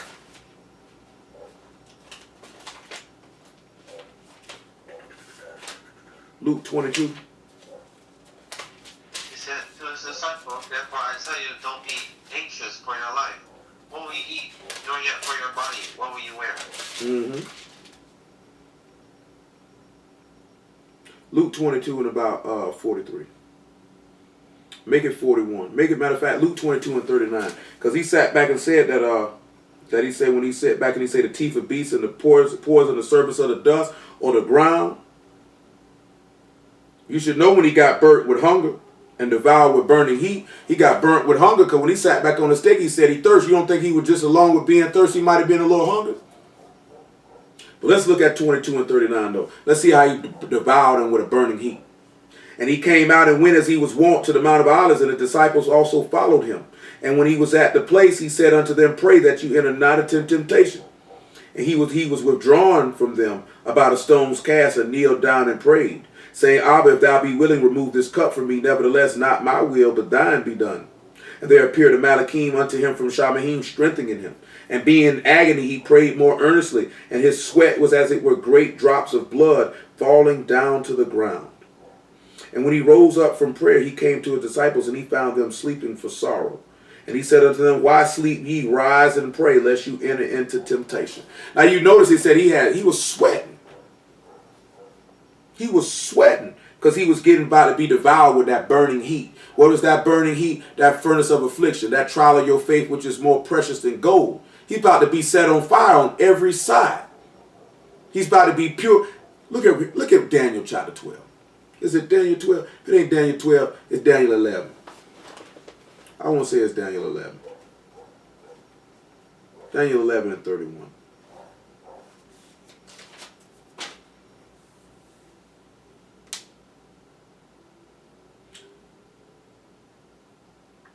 Yeah, Daniel 11 and about 32. And as such as do wickedly against the covenant shall he corrupt by flatteries. But the people that do know their Elohim shall be strong and do exploits. They that understand among the people shall instruct many. They shall fall by the sword and by flame, by captivity and by spoil many days. Now when they shall fall, they shall be hoping with a little help. But many shall cleave to them with flatteries. And some of them of understanding shall fall to try them and to purge, to make them white, even until the time of the end, because it is yet for a time appointed. So when we sit back and we look at it, right, in Matthew chapter 3, Yachanan the immerser spoke about how the master would come to immerse you with the Ruach HaKodesh and with fire, or that devouring heat. The teeth of beasts upon them. What is that with the teeth of these beasts upon them? What is that? Who got an idea what that could be? He said, I will also send the teeth of beasts.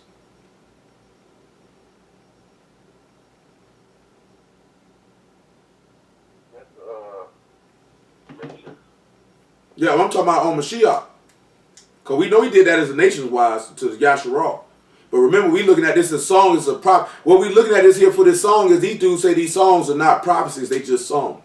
So we have to determine if they're a prophecy. We know, I'm talking about us, we know that a testimony of Yahushua is a Ruach of prophecy.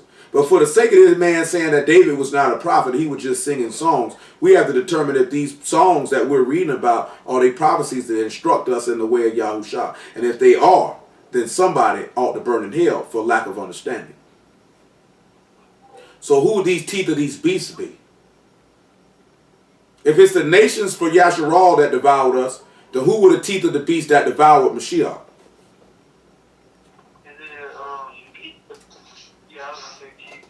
Yeah, it was the chief priest, it was the people. Now when you look at the poison of serpents of the dust, are caused to shrink back. All you got to do is go back and look at Genesis 3 and 14. He cursed the serpent to go about his belly and to lick up dust, or to die completely. Like, you know what I'm saying? So what does the master have to come do? He ends up getting devoured with the poison of serpents of the dust, or he ends up causing to shrink back or to become a man and die because of devils, because he that commits sin is of the devil. So we see the master's suffering here. We see the suffering of Mashiach. We see his death here. He's taking all this on in what we're reading. Let's look at verse 25 though. In Deuteronomy 32. The sword without and the terror within shall destroy both the young man and the virgin, the sucking also with the man of gray hairs. And where can we see that prophecy being fulfilled? Go to look in Zechariah 14 where he say, bring a sword against Jerusalem. Say, your widows shall be ravished. You will be slaughtered, you'll be killed. This is the great tribulation which the master said, if I would not have shortened those days, no flesh would be saved. Verse 26, he said, I will scatter them into corners, and I will make the remembrance of them to cease from among men. He said people will forget who you are. Then we can even sit back and look at that there, because he's talking about the 12 tribes that he would cause them to be scattered out, just like he caused the 12 apostles to be scattered. He said, would not I fear the wrath of the enemy, lest their adversaries should behave themselves strangely, lest they should say, our hand is nigh, and YAHUAH have not done this. For they are a nation void of counsel, neither is there any understanding in them. And it's funny because the master had to tell Pilate, you ain't got no power against me unless it was given to you from on high. Lest you sat back and you say, you sit back and y'all people sit back and say you did this on your own. Lest you chief priests and scribes, unless you Pilate and you Romans sat back and thought about you did this on your own. Let's get John chapter 18 or 19 where he told them people that so you can see that there. He had to let me know you didn't do this on your own. Lest you behave yourself strangely, make you think you done something, because you ain't did nothing. All this here was done from Shamahin. You ain't had nothing to do with this.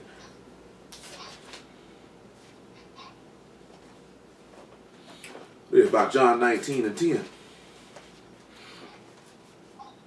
Thank YAHUAH for the word. Praise YAHUAH for the word.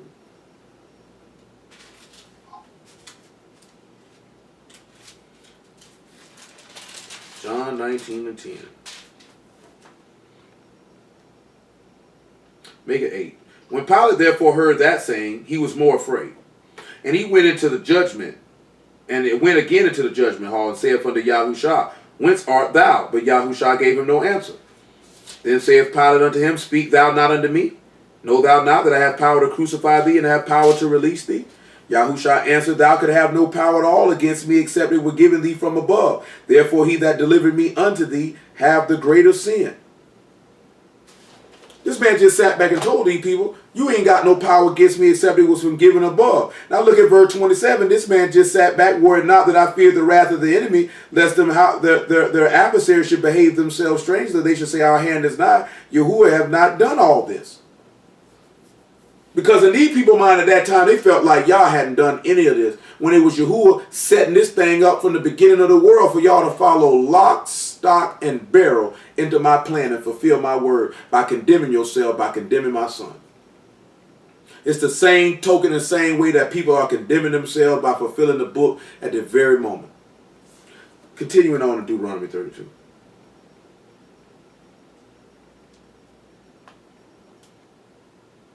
In verse 29, he said, Oh, that they were wise and they understood this, that they would consider their latter end. Because he said they're a nation void of counsel. There's not any understanding in them. Without the Son, we've been talking about understanding, and we can't go everything into great detail because it's a lot. And all that we're looking at. And we're about to hit the key points, and we finna move on. Because there's one thing I want to show you with Solomon, but I got to finish this last verse in 1 Chronicles 25. But there's something I want to show you with Solomon before we depart up out of here. Listen what the next thing he tell him. How should one chase 1,000 and two put 10,000 to flight, except their rock had sold them and Yahuwah had shut them up? For their rock is not as our rock, even our enemies themselves being judges. If you sit back and you look at it, right? Them Romans sat back and showed that their God is not as our God. Our enemies, they ended up being judges. You know how he was a judge? Look at Matthew 27 about 50 and look how our enemies ended up being a judge. And judge that they self that our Elohim ain't like theirs.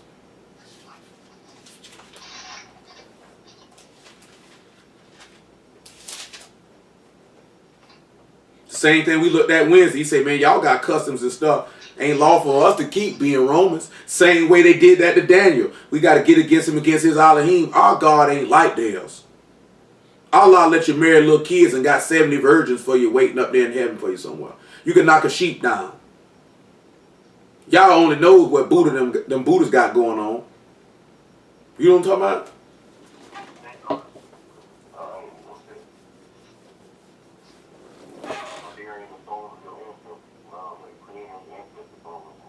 Yeah, nigga got you around here playing the dead people. Playing with dead people, man.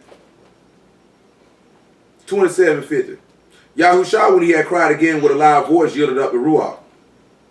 And behold, the veil of the temple was rent in twain from the top to the bottom, and the earth did quake, and the rocks rent.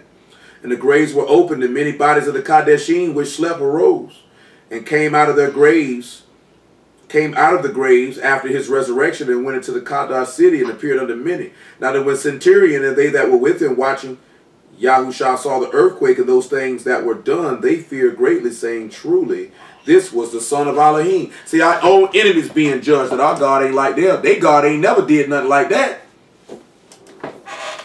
But what they bear, what this man doing, they ain't never seen that. It's the same thing you turn back and you look at coming up out of Mizraim. Our own enemies were judges. Our God ain't like theirs. He fed them with bread. He split the Red Sea, killed us all. Killed all our firstborn. Hit us with numerous plagues. They God ain't like our God. Our own enemies were judges that Yahuwah was a true and living Elohim. You could go look at that with Nebuchadnezzar. Our own enemies showed forth. Our rock ain't like they rock. Come back to Deuteronomy 32 though. Look at verse 36. Matter of fact, 39, because I got to get off this and go.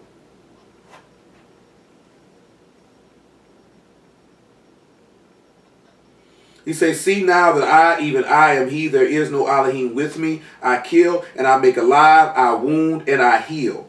Neither is there any that can deliver out of my hand. For I lift up my hand to Shamahim and say, I live forever. If I wet my glittering sword and my hand take hold of judgment, I will render vengeance to my enemies and reward them that hate me. I will make my arrows drunk with blood. My sword shall devour flesh, and that with the blood of the slain and of the captives, from the beginning of revenges upon the enemy. Rejoice, O you nations, with his people, for he will avenge the blood of his servants, and will render vengeance to his adversaries, and will be merciful unto his land and to his people. And Moses came and spake all the words of this song in the ears of the people, he and YAHUAH son of Nun. And Moses made an end of speaking all these words to Yasharal. And he said unto them, set your hearts unto all the words which I testify among you this day, which you shall command your children to observe, to do all the words of this Torah. For it is not a vain thing for you, because it is your life. Through this thing you shall prolong your days in the land whither you go over Jordan to possess it. Now this man say he kill and he make alive. Well, we know the Father killed the Son and he made him alive. He said in Romans 8 and about 30, he said, if Elohim spared not his own Son, that we might be conformed to his image. He said the same Ruach that the Father used to raise the Son will quicken our mortal bodies if we be joined with him. The Father killed him, he made him alive. He wounded him and he healed him. Because we already read about it when we say you written upon the palms of my hands. You pierced my hands and my feet. You wounded me, but you healed me by your word. And it's the same token that if the word cuts you and it wounds you, that same word will heal you if you allow Elohim to do it. The same word wounded Yahushua. Now, you got to realize that. The same word that wounded him is the same word that healed him. Because he told him in Luke 24 and 25, is it not written that Mashiach should suffer to enter into his esteem? The same word that wounded him healed him. The same word that wounded him healed him. Because it's the word that killed him. You got to understand it. It was written that he had to go that way. It was the word that killed him. And it was the word that healed him. And it's the word that's going to kill us. And it's the word that's going to heal us. Because we ain't got no mollifying ointments. And our wounds can't be bound up unless we use the word.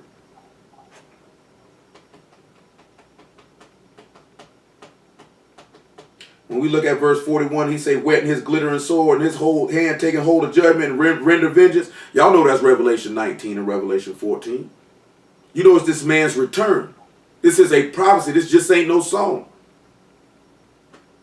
When he say his arrows being drunk with blood and devouring flesh and the blood of the slain and captives, and from the beginning of revenges upon the enemies, that he say he'll avenge the blood of his servants. They will read Revelation 18 where he say he done revenged all the blood of all the Kadesh apostles and prophets and how they were singing with joy. And how they were singing with joy at the beginning of Revelation 19. You got to know that. He told you that in Psalms, that the righteous will wash their feet in the blood of the wicked. And that's referring to Mashiach. Because this man coming dripped in a vesture dipped in blood. He's coming to revenge. And he told those same men who he instructed in the songs of YAHUAH to teach this to the house of Elohim. Let's come back to 1 Chronicles 25 because it's about 8 minutes to 11. I'm just going to mention that thing with Solomon. And then YAHUAH willing, I try to work it in on tomorrow. I think I should be able to work that in too. Because we finna get ready to taper this on down. I wanted to read Deborah's song, but just don't got the time. 1 Chronicles 25 and verse 8. It says, they cast lots, ward against ward, as well the small as the great, and the teacher as the scholar. I ask you, gentlemen, what do y'all think that could mean?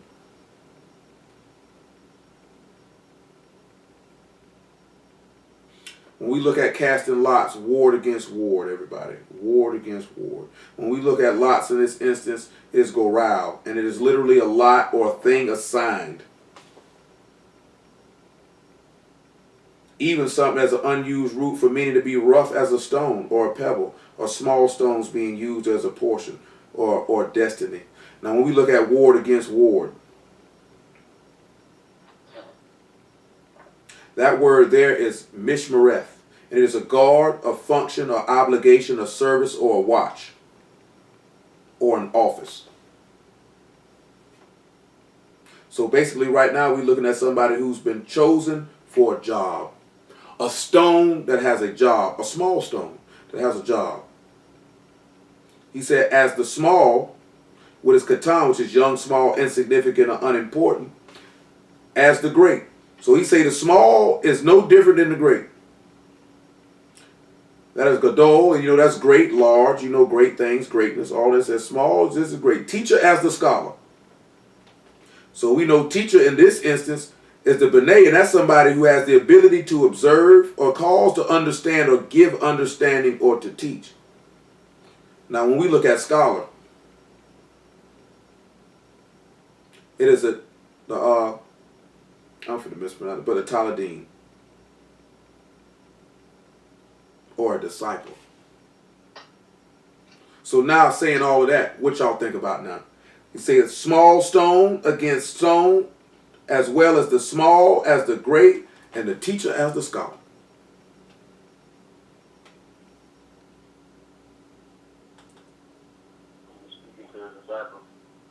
Mm-hmm. Let's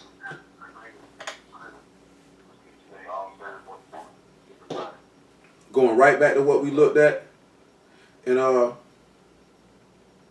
me think about we just read Jim and Jim, everybody come together in one body, one soul. absolutely.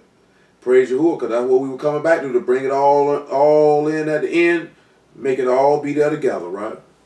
Well, let's look at that casting lots. Let's look at Matthew chapter 10. Let's look at him casting lots.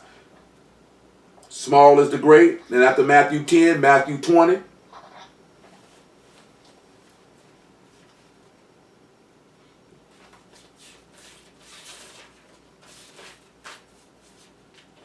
It's funny they got scholar, and you would think that a teacher and a scholar is the same thing, but in this instance it just means a taladim or a disciple.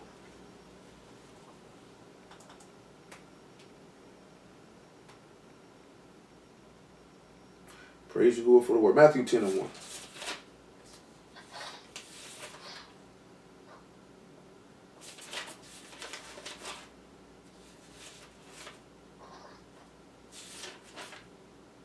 Well, actually, Talmud, but it's all the same. And when he called unto him his 12 disciples, he gave them power against unclean ruachs to cast them out and to heal all manner of sickness and all manner of disease. Now the names of the 12 apostles are these: first Simon, who's called Kepha, Andrew his brother, James the son of Zebedee, and John his brother, Philip and Bartholomew, Thomas and Matthew, the publican, James the son of Alphaeus and Lebbaeus, whose surname was Thaddeus, Simon the Canaanite, and Judas Iscariot, who also betrayed him. The only thing we didn't do was read all the places where he went and picked them out. You right there in Matthew 9, we see him right there in 9 and 9, where he seen Matthew sitting at the receipt of custom, and he told him, come follow him. You know the spot where he seen Peter them fish, and he said, come, you'll be fishers of men. And they immediately dropped their nets. That's when he was casting lots and he was picking these small stones. Because all you got to do is remember those 12 pillars that Moses made in the wilderness, and then those same 12 foundations that are written around with the apostles' names upon the house, upon the gates of the house, I should say, or upon the gates of the set-apart city. So when you see him, he's saying casting lots. He picked his 12. He picked them. Then he say the small as the great, ward to ward, office to office, job to job. Let's look at Matthew 20.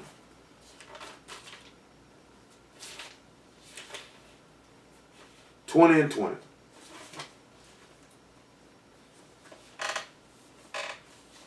Remember what the master told you in Matthew 23?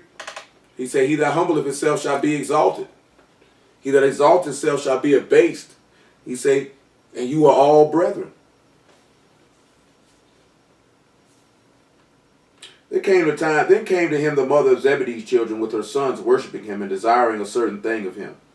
And he said unto her, what wilt thou? She saith unto him, grant that these my 2 sons may sit, the one on thy right hand, the other on thy left, in thy kingdom. But Yahushua answered and said, ye know not what you ask. Are you able to drink of the cup that I shall drink of, and to be immersed with the immersion that I am immersed with? They said unto him, we are able. That's going back to being devoured with that fire.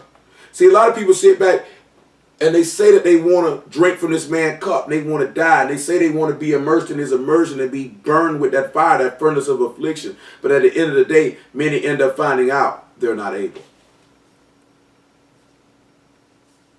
He saith unto them, ye shall drink indeed of my cup and be immersed with the immersion that I am immersed with.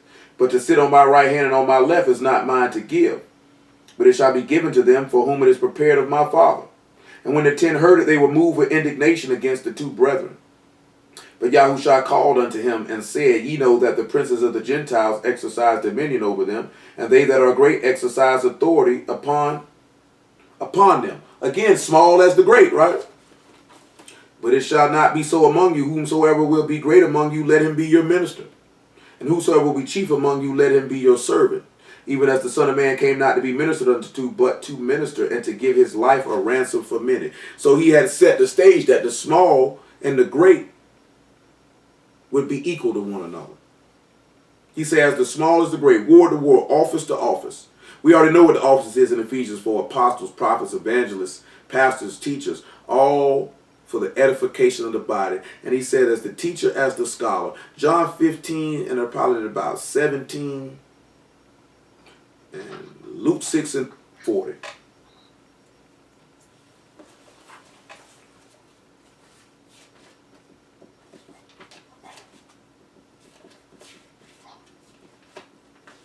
Which goes back to what we started with in 1 Corinthians 1 when he said, let you all be joined together in the same mind and the same judgment. As the small and the great, as the teacher and the scholar, that everybody is the same. Just like what Johnny mentioned, which what I was thinking about, take you right back to Genesis chapter 11. They all had one language and they all had one speech. I'm sorry, I said 17, but we want 15. Henceforth I call you not servants, for the servant know not what his master do, but I've called you friends. For all things that I've heard of my Father I have made known unto you.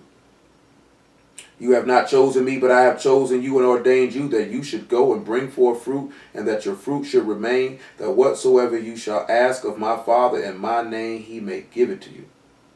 These things I command you, that you love one another. If the world hates you, know that it hated me before it hated you. If you were of the world would love his own. But because you are not of the world, but I've chosen you out of the world, therefore the world hates you. Remember the word that I've said unto you, the servant is not greater than his master. And if they have persecuted me, they will persecute you. If they have kept my saying, they will keep yours also. It's the small as the great, from ward to ward, office to office. It ain't no different. Luke 6 and 40, and we'll stop it right there.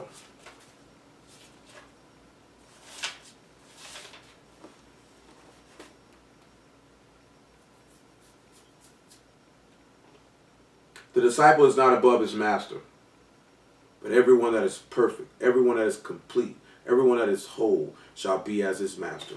We'll say hallelujah for Yahushua. I got to stop the tape, but I'm going to tell y'all something just off camera.